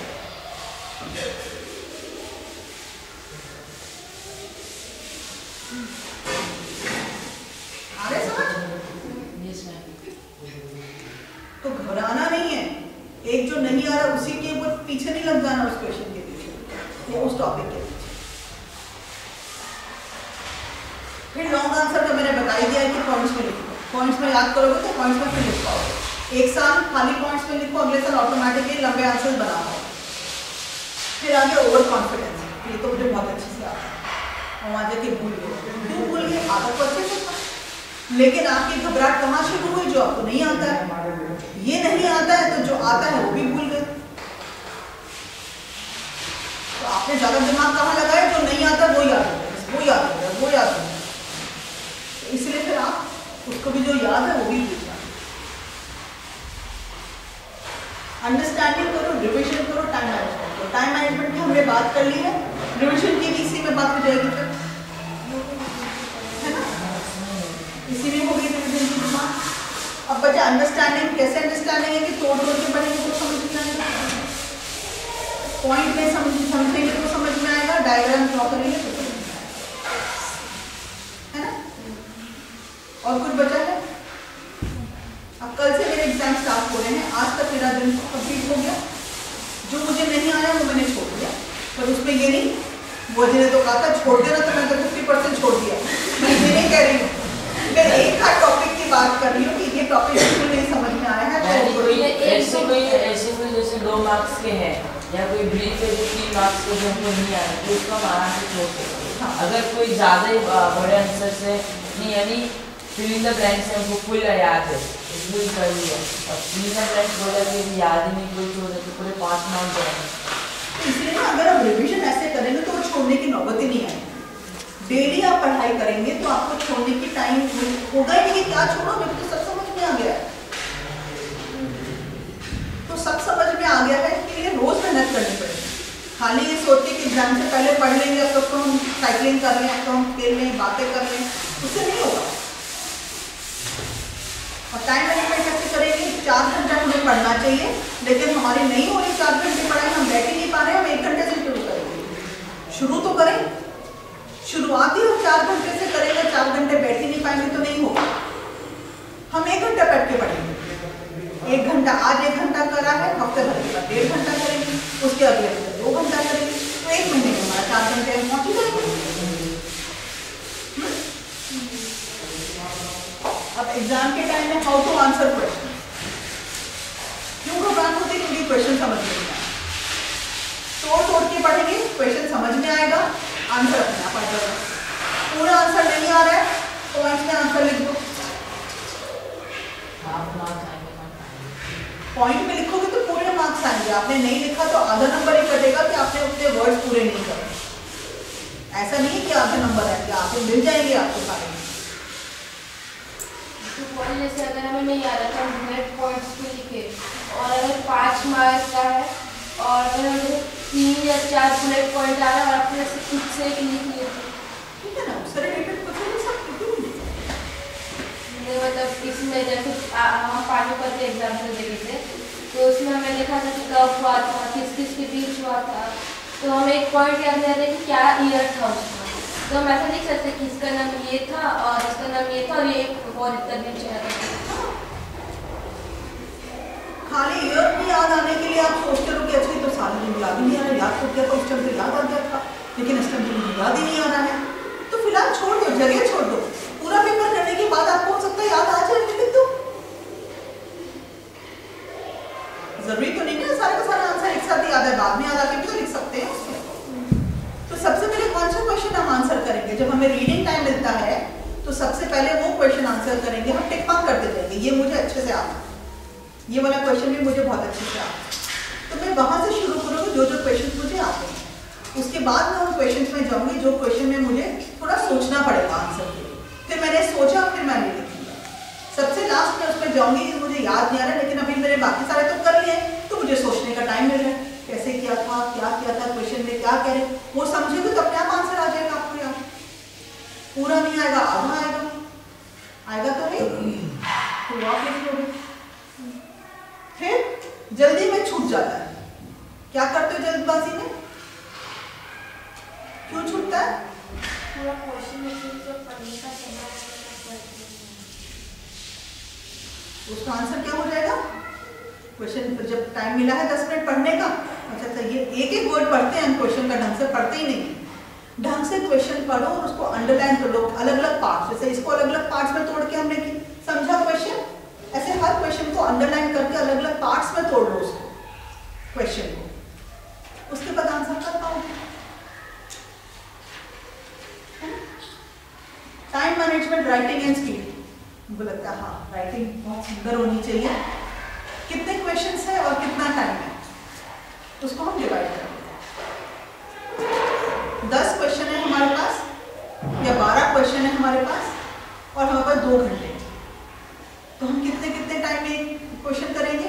5-5 मिनट में लगा कर या 3-3 मिनट, जितना भी आपको डिवीजन में आता है उतना टाइम हम एक क्वेश्चन को लगाएंगे। 1-2 मिनट आगे पीछे होगा तो चलेगा, किसी में 2 मिनट ज़्यादा लगेंगे, किसी में 2 मिनट कम लगेंगे, तो उतने में जब हम लिखते हैं ध्यान रहे इतने में हमें कंप्लीट करना है अपना आंसर, तो वो कंप्लीट करो फिर नेक्स्ट क्वेश्चन में आ जाओगे। तो ये नहीं होगा कि छूट रहा है। क्वेश्चन नंबर हमने 5 किया है, ठीक है, तो हम उसको एक बार तो हमने टिक करा क्वेश्चन नंबर 5 कि ये वाला क्वेश्चन मुझे आता है, मैं करूँगी। फिर क्वेश्चन करने के बाद मैंने सेकेंड टिक मार्क करा कि ये क्वेश्चन मैंने कर लिया। उससे लास्ट में जब हम देखेंगे कि हमने सारे क्वेश्चन आंसर कर लिए हैं कि नहीं कर लिए हैं, तो जो डबल टिक वाले मतलब सारे मेरे क्वेश्चन आंसर हो गए, तो मेरा कौन सा बचा? जो सिंगल टिक वाला है या जो बिना टिक वाला है, तो फिर हम वो क्वेश्चन आंसर करेंगे, तो हमारा पेपर छूटेगा नहीं। नहीं तो ये होता है कि हमने क्वेश्चंस करने शुरू हो गए, सबसे इजी वाला क्वेश्चन सोचा था कि बाद में करेंगे, वही छूट गया आता हुआ क्वेश्चन। होता है ना ऐसे? बहुत बार होता है। तो उसमें टिक मार्क कब लगाओगे क्वेश्चन पेपर में, तो आपको समझ में आएगा कि ये मैंने कर लिया। आंसर शीट देखने की जरूरत नहीं पड़ेगी कि मैंने कितना करा। क्वेश्चन पेपर तो एक शीट है, आंसर शीट आपकी 5 पन्ने आपने भर दी। 5 पन्ने पलटो कि एक क्वेश्चन बुक में टिक मार्क दे दो, क्या आसान है? क्वेश्चन मार्क देखिए वो टिक मार्क है ना। फिर एंजाइटी क्यों होती है? क्योंकि आता नहीं, याद नहीं रहता, आता नहीं है। घबराहट, तो घबराहट कैसे ओवरकम करेंगे? कि मैंने अच्छे से पढ़ा है, मुझे याद है, तो मैं एग्जाम कर लूँगी।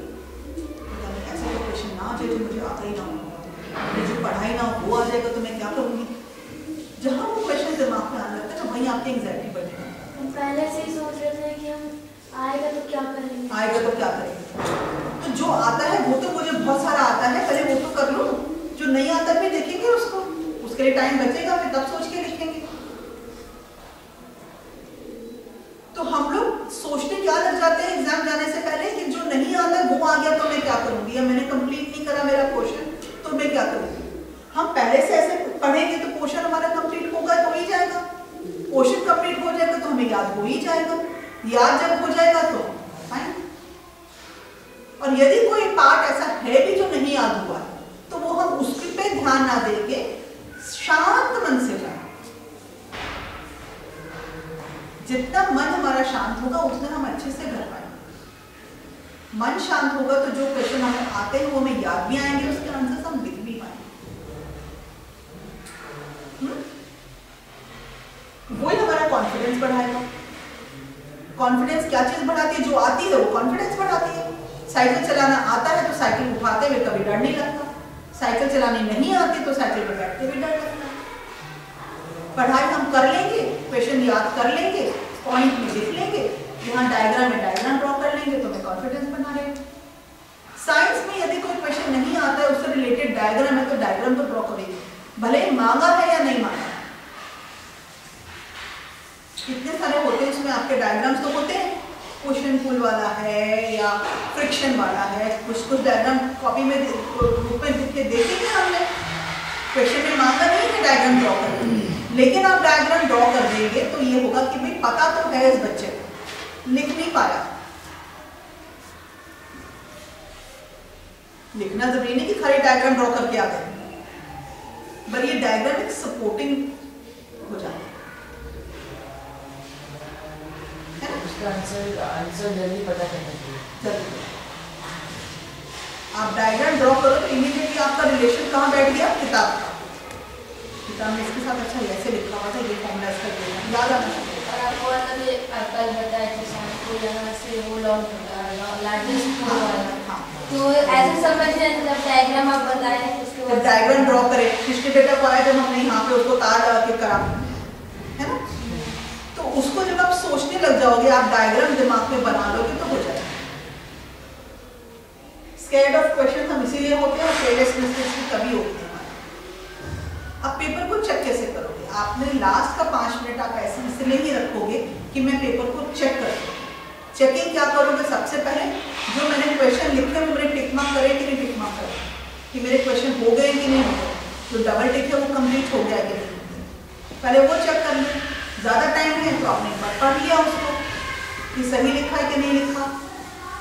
मल्टीप्लिकेशन है, यूनिट्स हैं, वो लिखी कि नहीं लिखी, यूनिट्स मैंने करे। मल्टीप्लिकेशन सही करा कि नहीं करा, वो वाला पास चेक कर सकते हैं। हो गया है तो क्लासरूम से बाहर निकलने की जल्दी नहीं करेंगे, अपना आंसर देखिए, लेकिन देखने में यही था कि कुछ और था, यही था कि कुछ और था, उसमें मत जाओ, फिर जो सही को भी गलत कराओगे। वैसे आप जो बताए थे ना, मैं वही करी थी, मुझे लगा गलत है, फिर काट दी, फिर आपसे सब मतलब हम पूछे कैसा है, तो वही आंसर भी सेम ही था। अपने ऊपर तो कॉन्फिडेंस को हमें कमी रहती है कि हमें पता कि नहीं पता, हमें तो कुछ नहीं पता, हम तो बहुत कॉन्फिडेंट। ये हम क्यों मान के बैठे? मेहनत करेंगे तो हमें याद रहेगा ना।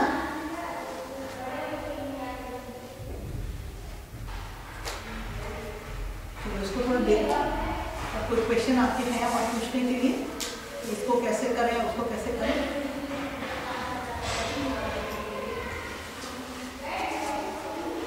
तो चाहिए तो हम पॉइंट वाइज लिखना शुरू कर सकते हैं कि हम कैसे करेंगे।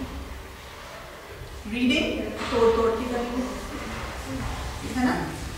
स्पेलिंग्स को तोड़ तोड़ के लिखना शुरू करेंगे। जो मुश्किल स्पेलिंग है उनको, कुछ स्पेलिंग्स को हम सामने चार्ट बना के रख लेंगे, उनको 10-10 बार लिखेंगे। ठीक है, आप लोग नहीं लेके आए पेन पेपर कुछ? घूमते हुए आ गए, घूमते हुए ले जाएंगे। ले लो किसी से पेपर, पेन भी नहीं है तो दे देगा उन लोग को।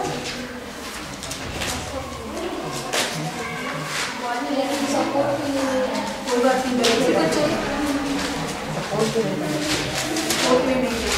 पेपर पेन से पेन लेना पड़ेगा।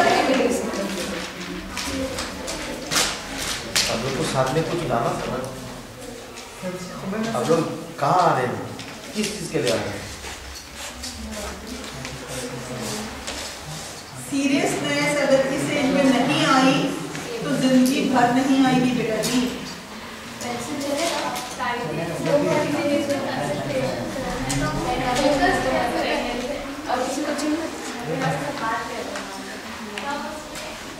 मैं यहाँ क्यों हूँ?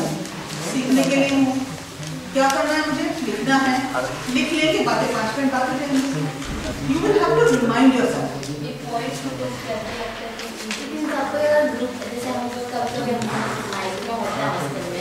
कि हम सब कोई बात कर रहे थे तो कोई एक पढ़ रहा था तो उसका मन भी नहीं लगता उसको। हाँ, तो इस टाइम स्टडी टाइम है कि गप्पों का टाइम है? क्या करना चाहिए? वो दूसरी बहन जी हमारी स्टडी कर रही है, क्या हमें भी स्टडी करनी चाहिए? हाँ, स्टडी करके फिर बात करेंगे। ये बेटा 3-4 साल आप लोग के ऐसे हैं, अब तो 4 भी नहीं बचे। सिर्फ 9, 10, 11 और 12 ये 4 साल लाइफ के सबसे इंपॉर्टेंट साल होते हैं। इसमें जो कर लिया ये जिंदगी भर काम आने वाला है।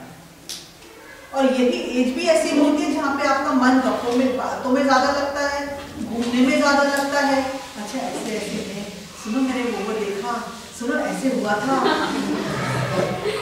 है ना? होता है कि नहीं होता नारायण बेटा जी? होता है। फिर तो अभी हमें कहाँ कॉन्सेंट्रेट करना है कि ये हमारे लिए अभी 4 साल का, उस बातों के लिए तो 12th के बाद भी हम करते रहेंगे वो बातें। ये बातें करें बट ये बातें अपनी पढ़ाई के टाइम पे हावी ना हो जाए। आप लोग यहाँ आ रहे थे, किस लिए आ रहे थे पता था? क्या पता था? कि मीटिंग कुछ बताए थे, बट ये नहीं मतलब कुछ क्लास होता है। क्लास मतलब आपको स्पेशली यहाँ पे बुलाया है तो हो सकता है कुछ लिखने के लिए वो। हाँ। तो कहीं भी जाओ पेपर पेंसिल तो साथ में होनी चाहिए, नोटबुक और पेन, है कि नहीं?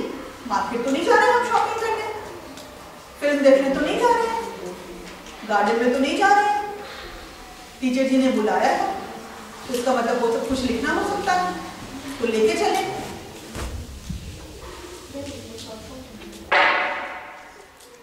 बहकना बहुत आसान है पर अपने आप को नियंत्रित करके काम करना मुश्किल है, बट बहुत ज्यादा जरूरी है। एक बार आपके ये, अब तो 4 में बोल ही नहीं रही, 3 ही बोलूंगी। 10, 11 एंड 12 ये 3 साल आपने मेहनत कर ली, अपने आप को नियंत्रित कर लिया तो जिंदगी सुधर जाएगी। कुछ करने की जरूरत नहीं, उसके बाद फिर नहीं होगा, फिर तो ऑटो मोड में आ जाओगे, ऑटोमेटिकली होता रहेगा। फिर मैं फिल्में भी देख लूंगी, लेकिन आपको पता है कॉलेज में ये काम करना होता रहेगा क्योंकि आपका अभ्यास हो गया इन 3 साल करने का। ये 3 साल है the most crucial years in your life, most crucial. और यही एक ये टाइम पीरियड भी ऐसा है कि ये एज ऐसी है आपकी, अलग अलग मन भटकता है, तो बार बार अपने आप को रिमाइंड करना होगा कि पढ़ लें यार, 3 साल पढ़ लेते फिर मजे करेंगे। ऐसा नहीं कि 24 घंटे पढ़ेंगे, बट पढ़ाई फर्स्ट प्रायोरिटी है, मस्ती दूसरी प्रायोरिटी है। उसको उल्टा मत करो कि मस्ती फर्स्ट प्रायोरिटी, पढ़ाई मस्ती फर्स्ट प्रायोरिटी कर ली तो फिर उसके बाद आप क्या करोगे? यार समझ नहीं आया, पढ़ लिए होते उस टाइम, अब क्या कर रहे हैं? करना तो हम ये चाह रहे थे, अब तो उसमें हमारा एडमिशन ही नहीं हो रहा, कर हम ये रहे हैं। तब तो समय चला गया, अब तो समय चला गया, अब तो वापस 12th तो नहीं दोगे एग्जाम, वापस 10th का एग्जाम तो नहीं दोगे। करना आप कुछ चाह रहे हो, आपका मन में इच्छा है कि मैं ये वाली पढ़ाई करूँ या इसको सीखूं, बट मैं सीख नहीं पाऊंगी क्योंकि मैं तो यहाँ पे पढ़ाई नहीं करा, मेरे बेस ही नहीं बना, मुझे वो समझ ही नहीं आएगा। एक फैक्टर को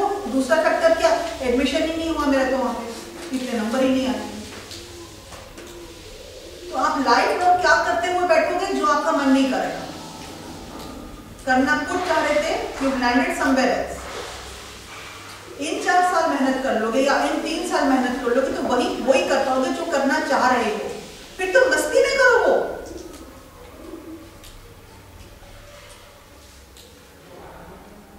कोई अच्छा जना कोई अच्छे से बात करता है, अच्छे से समझता तो अच्छा इंप्रेस होते हैं ना हम लोग कि अरे वाह ये तो बहुत अच्छी बात है, आज तो मजा आ गया बात करके। और कुछ लोगों के साथ बैठ के बात करते बड़े बोरिंग सी बात होती है, हमें भी अच्छा लगता है।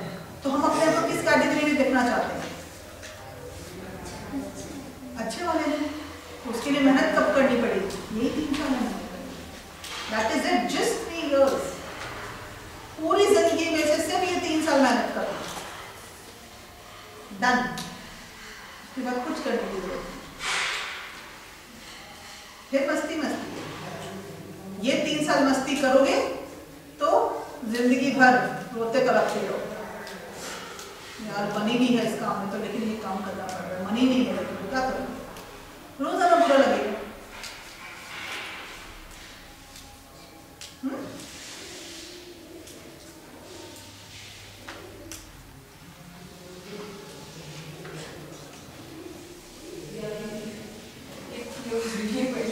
अरे दीदी नहीं ना, आप अपना पढ़ो ना। ये मेरा पढ़ती है दीदी, अपना नहीं लिख रही है। आदत हो गया ना दीदी की।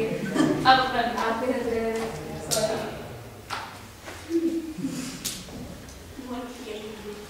आपको क्या नाम है? मैंने आपको देखा हुआ है। विदुषी। छोटी मेरे। अर्चना बेटे अब तो कुछ नहीं लाएंगे। अच्छा उसको नोट करो। इन सबको नोट नहीं करना है, इसमें से आपने क्या समझ में आए वो नोट करना है। हाँ वही नोट कर। हाँ। हो गया। तो अगर चाहिए तो हम यहाँ पे पॉइंट वाइज लिखना शुरू कर सकते हैं। खुद से कर लोगे? कर, खुद से कर लोगे तो और ओन वर्ड्स में करेंगे और वर्ड में करोगे तो वो कर नहीं पाओगे। कि कैसे आपको अपना ये सब पॉइंट्स कितने हैं बता दो पूरा। अभी क्या कर रही हो? इनको समझ ठीक है ये बना अभी बता लो क्या हो गया? हाँ मैं बता रहा था कि पॉइंट लिखा। वो तो पॉइंट लिखे तब बता रहे थे, अब करोगे क्या उसके पॉइंट लिखने हैं कि क्या कैसे कैसे करोगे। उसी को करना ये तो पॉइंट जरूरी, जहाँ कहाँ मुश्किलें आ रही थी वो पॉइंट लिखे थे पहले आपने। अब वो पॉइंट लिखोगे जो मेरी 2 घंटे की जो हमने जो डिस्कस किया है उससे मुझे अब आगे क्या करना है उसके पॉइंट लिखो। इसको मत लिखो एज इट इज, कुछ फायदा नहीं होगा ये लिखने में। नहीं, हमें जो समझ आया हम वो लिख रहे हैं। बिल्कुल, ये पॉइंट देख के अपना आंसर निकाल सकते हो कि इसको मैं कैसे ओवरकम करूंगी और फिर आप लिख सकते हो।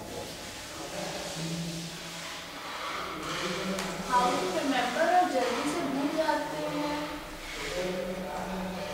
कहाँ पे जल्दी से भूल नहीं, मैं अपने से पूछ हाँ। कि मैं हाउ टू रिमेंबर, और अगर हम जल्दी से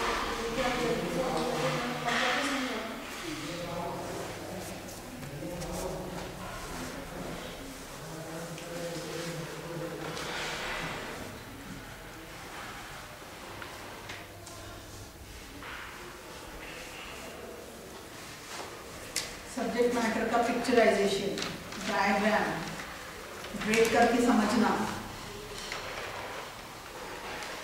हर जना अपने अपने चार्ट्स बना लेगा, डेफिनेशंस के, फॉर्मूलाज के, स्पेलिंग्स के,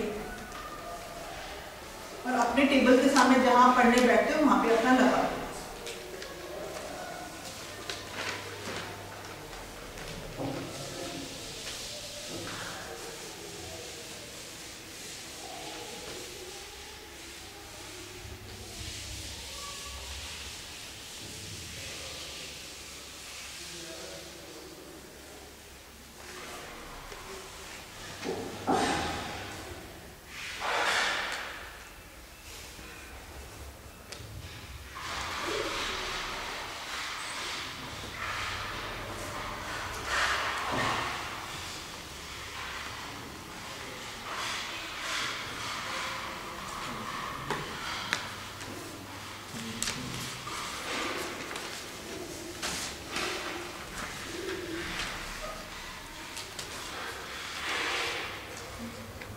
एक बार मैंने जैसे कि बीटेक का एग्जाम होता है तो वन डे गेट मिलता है हमको, तो उनके पास ये भी क्वेश्चन रहता है कि एक दिन में कितना सिलेबस कैसे करें।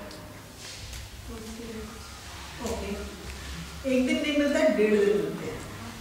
पहले तो ये क्लियर कर लें अपने आप में। यस। ठीक है, एग्जाम दे के आ गए तो उसका वो भी तो आधा दिन है, फिर अगला दिन पूरा है, तो उसमें कितने चैप्टर्स हैं हमारे, उस चैप्टर को 1.5 दिन में डिवाइड कर लें। और हर चैप्टर में लास्ट डे कैसे पढ़ाई करी जाती है, चैप्टर खोलें, कोई सा भी क्वेश्चन निकालें और कर लें। अपने आप से सवाल करें। नहीं, क्वेश्चन किताब के पीछे क्वेश्चन रहते हैं ना, तो उसमें से हर चैप्टर में से 2-2 क्वेश्चन निकालें। इन 2 क्वेश्चन का मुझे आंसर आता है क्या, और वो लिख लो पॉइंट में। सब्जेक्ट वाले हिस्ट्री सिविक्स ज्योग्राफी है या इंग्लिश है तो पॉइंट में लिख लो। मैथ्स और साइंस में आप डेफिनेशन लिख लो, उस चैप्टर की क्या क्या डेफिनेशन है, और उसके प्रॉब्लम सॉल्व कर लिए तो आपको पूरा चैप्टर रिवाइज हो गया। मुझे जो चाहिए था अपना ठीक है, और साथ में क्या करो, हर चैप्टर के पीछे व्हाट डिड यू लर्न करके एक टेबल रहती है, उसको जरूर पढ़ो। वो चैप्टर का जिस्ट रहता है कि इस चैप्टर में क्या क्या कहा गया। तो जब वो चैप्टर करने बैठो तो एक तो जिस्ट पढ़ लो, क्वेश्चन नोटबुक्स में है कि ये लॉन्ग वाले क्वेश्चन में जहां आपको मुश्किल आई थी बनाने में उसके पॉइंट्स लिख लो, बस फिल इन द ब्लैंक्स एक बार पढ़ लो, चैप्टर फिनिश, रिवीजन। और जहां आपने अंडरलाइन किया हुआ है, जहां आपके क्वेश्चंस बने थे वो क्वेश्चन आपने लिखे नहीं है तो उनको एक बार देख लो कि ये वाला मैंने अंडर, ये क्वेश्चन मेरा बना था, इसका आंसर ये है।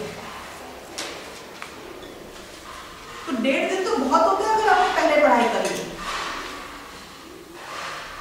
पहले पढ़ाई नहीं करी हो तो 1.5 दिन बहुत कम है, तो समझ नहीं आता कि कहां से शुरू करें और कहां खत्म करें। पहले से पढ़ाई करी होगी, पहले से समझते आ रहे होंगे तो 1.5 दिन तो बहुत ज्यादा है, आधे दिन में रिवीजन होता है। तो पहले दिन आके पढ़ लें, अगले दिन लगता है पूरा रिवीजन हो गया है, थोड़ा एंजॉय करें, रिलैक्स करें। एंजॉयमेंट में ये नहीं कि पिक्चर देखने बैठ जाए या यूट्यूब पे वीडियो देखने बैठ जाए, फिर उसको एक बार और शाम को रिवाइज करें, हो गया।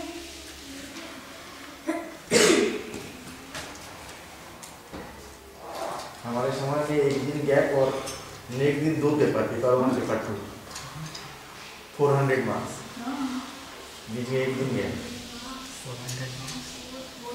चाहे वो पेपर 400 मार्क्स का हो, चाहे वो सब्जेक्ट 200 मार्क्स का हो, चाहे 100 मार्क्स का हो, सब्जेक्ट मैटर तो वही है, उतने ही तो चैप्टर आएंगे। 400 मार्क्स, अब मैं बोलती हूँ अगले दिन 2 चैप्टर 100 मार्क्स, अच्छा 100 मार्क्स के है ना, क्वेश्चन तो वही है, मार्क्स तो कम ज्यादा नहीं है, उससे क्या फर्क पड़ता है। तो बड़े नंबर देख के हम ज्यादा जल्दी घबरा जाते हैं, छोटे नंबर देख के हमें लगता हो गया 100 ही नंबर का होगा। इस बार ऐसा हुआ था, पता है हम लोग का क्वार्टरली वाला, ऐसा लगा हो देगा तो हो भी गया था, 100 जब बोलेगा तो हाँ 100 ऐसा हो गया था। तो हम नंबर पे ना जाएं, हम अपनी पढ़ाई पे जाएं कि हम कितना बना पाए, कितना हमने रिवाइज कर लिया, कैसे हम याद रखें, उस पर ध्यान देंगे तो नंबर तो अपने आप आएंगे, दौड़ दौड़ के आएंगे नंबर। आपको नंबर के पीछे भागने की जरूरत नहीं है, आपको सिर्फ सब्जेक्ट मैटर के पीछे भागने की जरूरत है।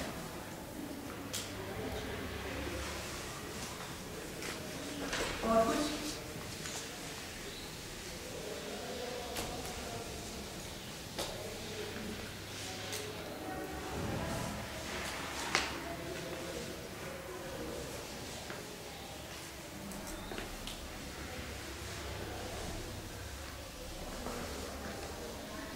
एक दो जना कोई शेयर करना चाहेगा, क्या समझ में आया, कैसे कैसे करेंगे, कुछ पॉइंट्स में 2-2 पॉइंट, 3 पॉइंट बता दें बस। चलो सबसे पूछते थे 2-2 पॉइंट। हाँ बेटा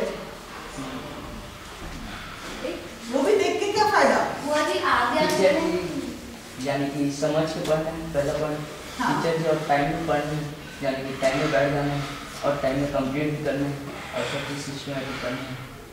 और टीचर जी वो यानी कि पॉइंट को थोड़ा तोड़ कर पढ़ना है और पॉइंट वाइज पढ़ना है। हम ये भी टारगेट अपना रख सकते हैं ऐसे टाइम में मैनेजमेंट करने के लिए कि अच्छा ठीक है, मैंने अगर टारगेट रखा है कि 2 घंटे में पढ़ूंगी, बातें मत करो, पढ़ने के बाद अपने को खुश करने के लिए, चलो मेरा मन ड्राइंग करने का कर रहा था ना, चलो अब ड्राइंग करो। हाँ, जो भी आपको अच्छा लगता है करना, तो वो एक्साइटमेंट बना रहेगा कि 2 घंटे मुझे पढ़ना है, लेकिन 2 घंटे पढ़ने के बाद मैं करूँगी। ये नहीं कि 2 घंटे में से 1.5 घंटे अच्छा क्या बनाऊंगी, हाँ बना लेती हूँ, आज कल फूल बनाया था, ऐसे करोगे तो नहीं। तो 2 घंटे कहाँ पढ़ाई हुई, तो 1 ही घंटे तो पढ़ाई हुई, 1 घंटे तो फिर सोचने लगा थे कि क्या करोगे। एक टारगेट अगर आपने अपने लिए बनाया है, वो टारगेट अचीव हो जाए तो अपने आप को एक रिवॉर्ड दो खुद। ठीक है, चलो आपको क्या समझता है बेटा? टीचर जी जो लॉन्ग कॉन्सेप्ट है ना, क्वेश्चन आंसर, उसको ना पॉइंट में करके अच्छे से याद कर सकते हैं और इमेजिंग करके अच्छे से याद कर सकते हैं।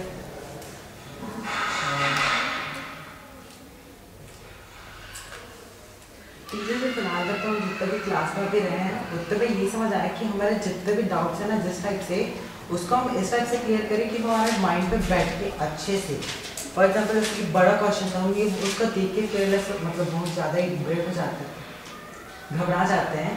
तो उसको नहीं एक हिसाब से करें कि उसको इस टाइप से करें कि हमारे दिमाग पे बैठे, उसको तोड़ के करें या फिर कुछ उसका इमेजिन करके करें, लेकिन उसको ऐसे करें कि हमारे दिमाग पे ही है। और पहली बात तो है कि हमारा कंसंट्रेशन अच्छे से रहे, कि हम जो जैसे पढ़ाई करते जाते हैं तो कभी कभी पढ़ाई करने का पोजीशन जैसे रहता है, उसके हिसाब से धीरे धीरे धीरे वो पोजीशन अलग ही हो जाता है। तो उस पोजीशन के हिसाब से हमें नींद भी आ रहा है तो और कुछ हो जाता है। तो अपनी पोजीशन पे भी ध्यान देना पढ़ते समय। तो उसके लिए कहते थे खाना खाने के बाद ज़्यादा नींद आती है, तो उस टाइम कौन सा सब्जेक्ट पढ़ने जो इंटरेस्टिंग है?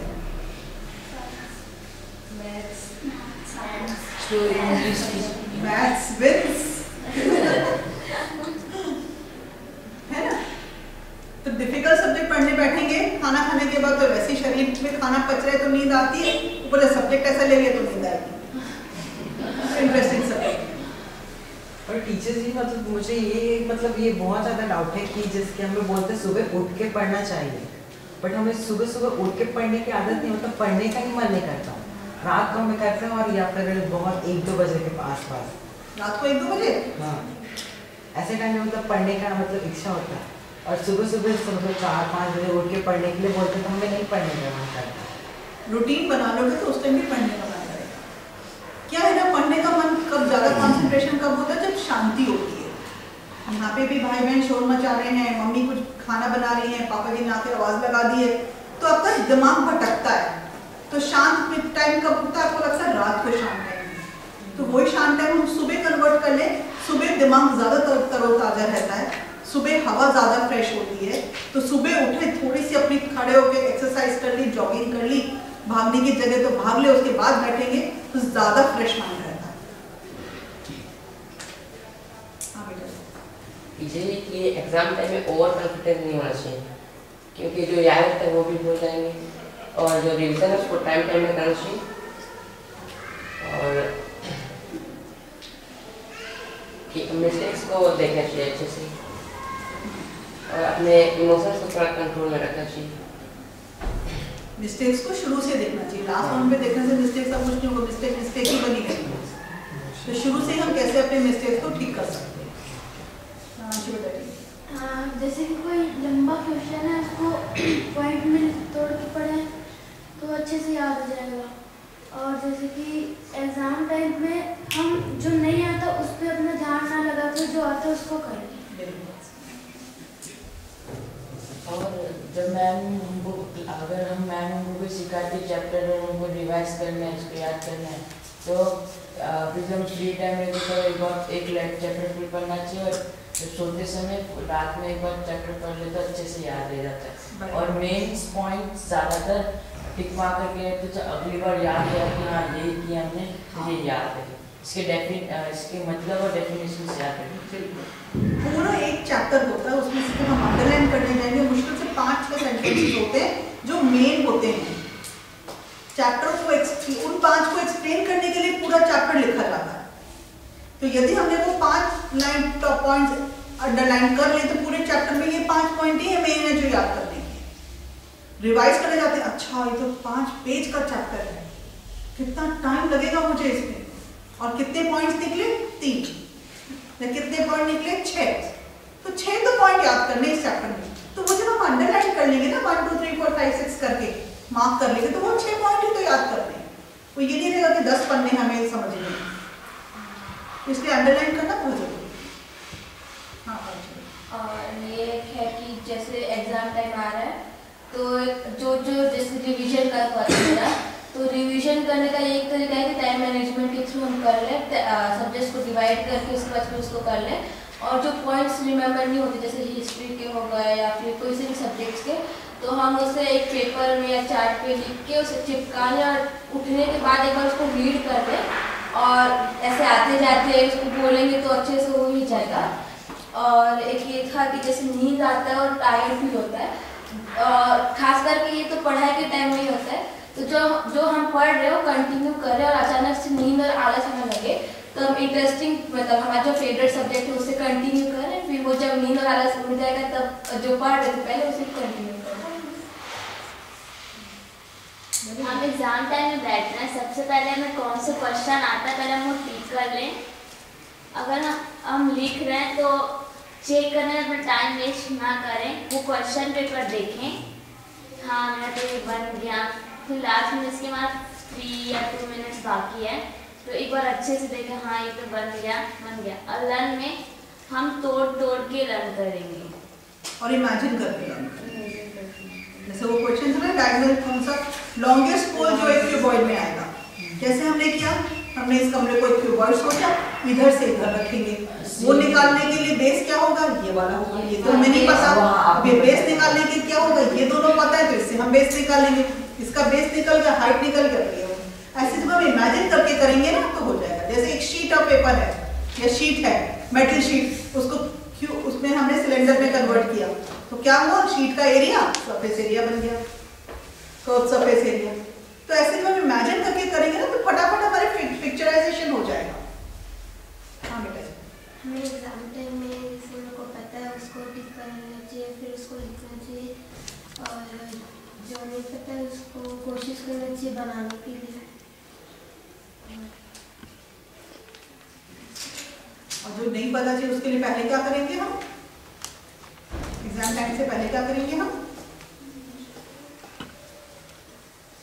रोज का रोज पढ़ाई करेंगे, रोज का रोज होमवर्क करेंगे और उसको रिवाइज करते रहेंगे, तो याद रहेगा। कुछ होगा ही नहीं ऐसा क्वेश्चन पे जो आंसर नहीं बनेगा, कम ज्यादा बनेगा इतना होगा बस, लेकिन नहीं बनेगा ऐसा कोई क्वेश्चन ही नहीं। और हम जब भी कुछ पढ़ते हैं तो उसको अपने वर्ड्स में समराइज करेंगे तो पढ़ने में आसान होगा, और स्टडी चार्ट भी बनाना इम्पोर्टेंट है।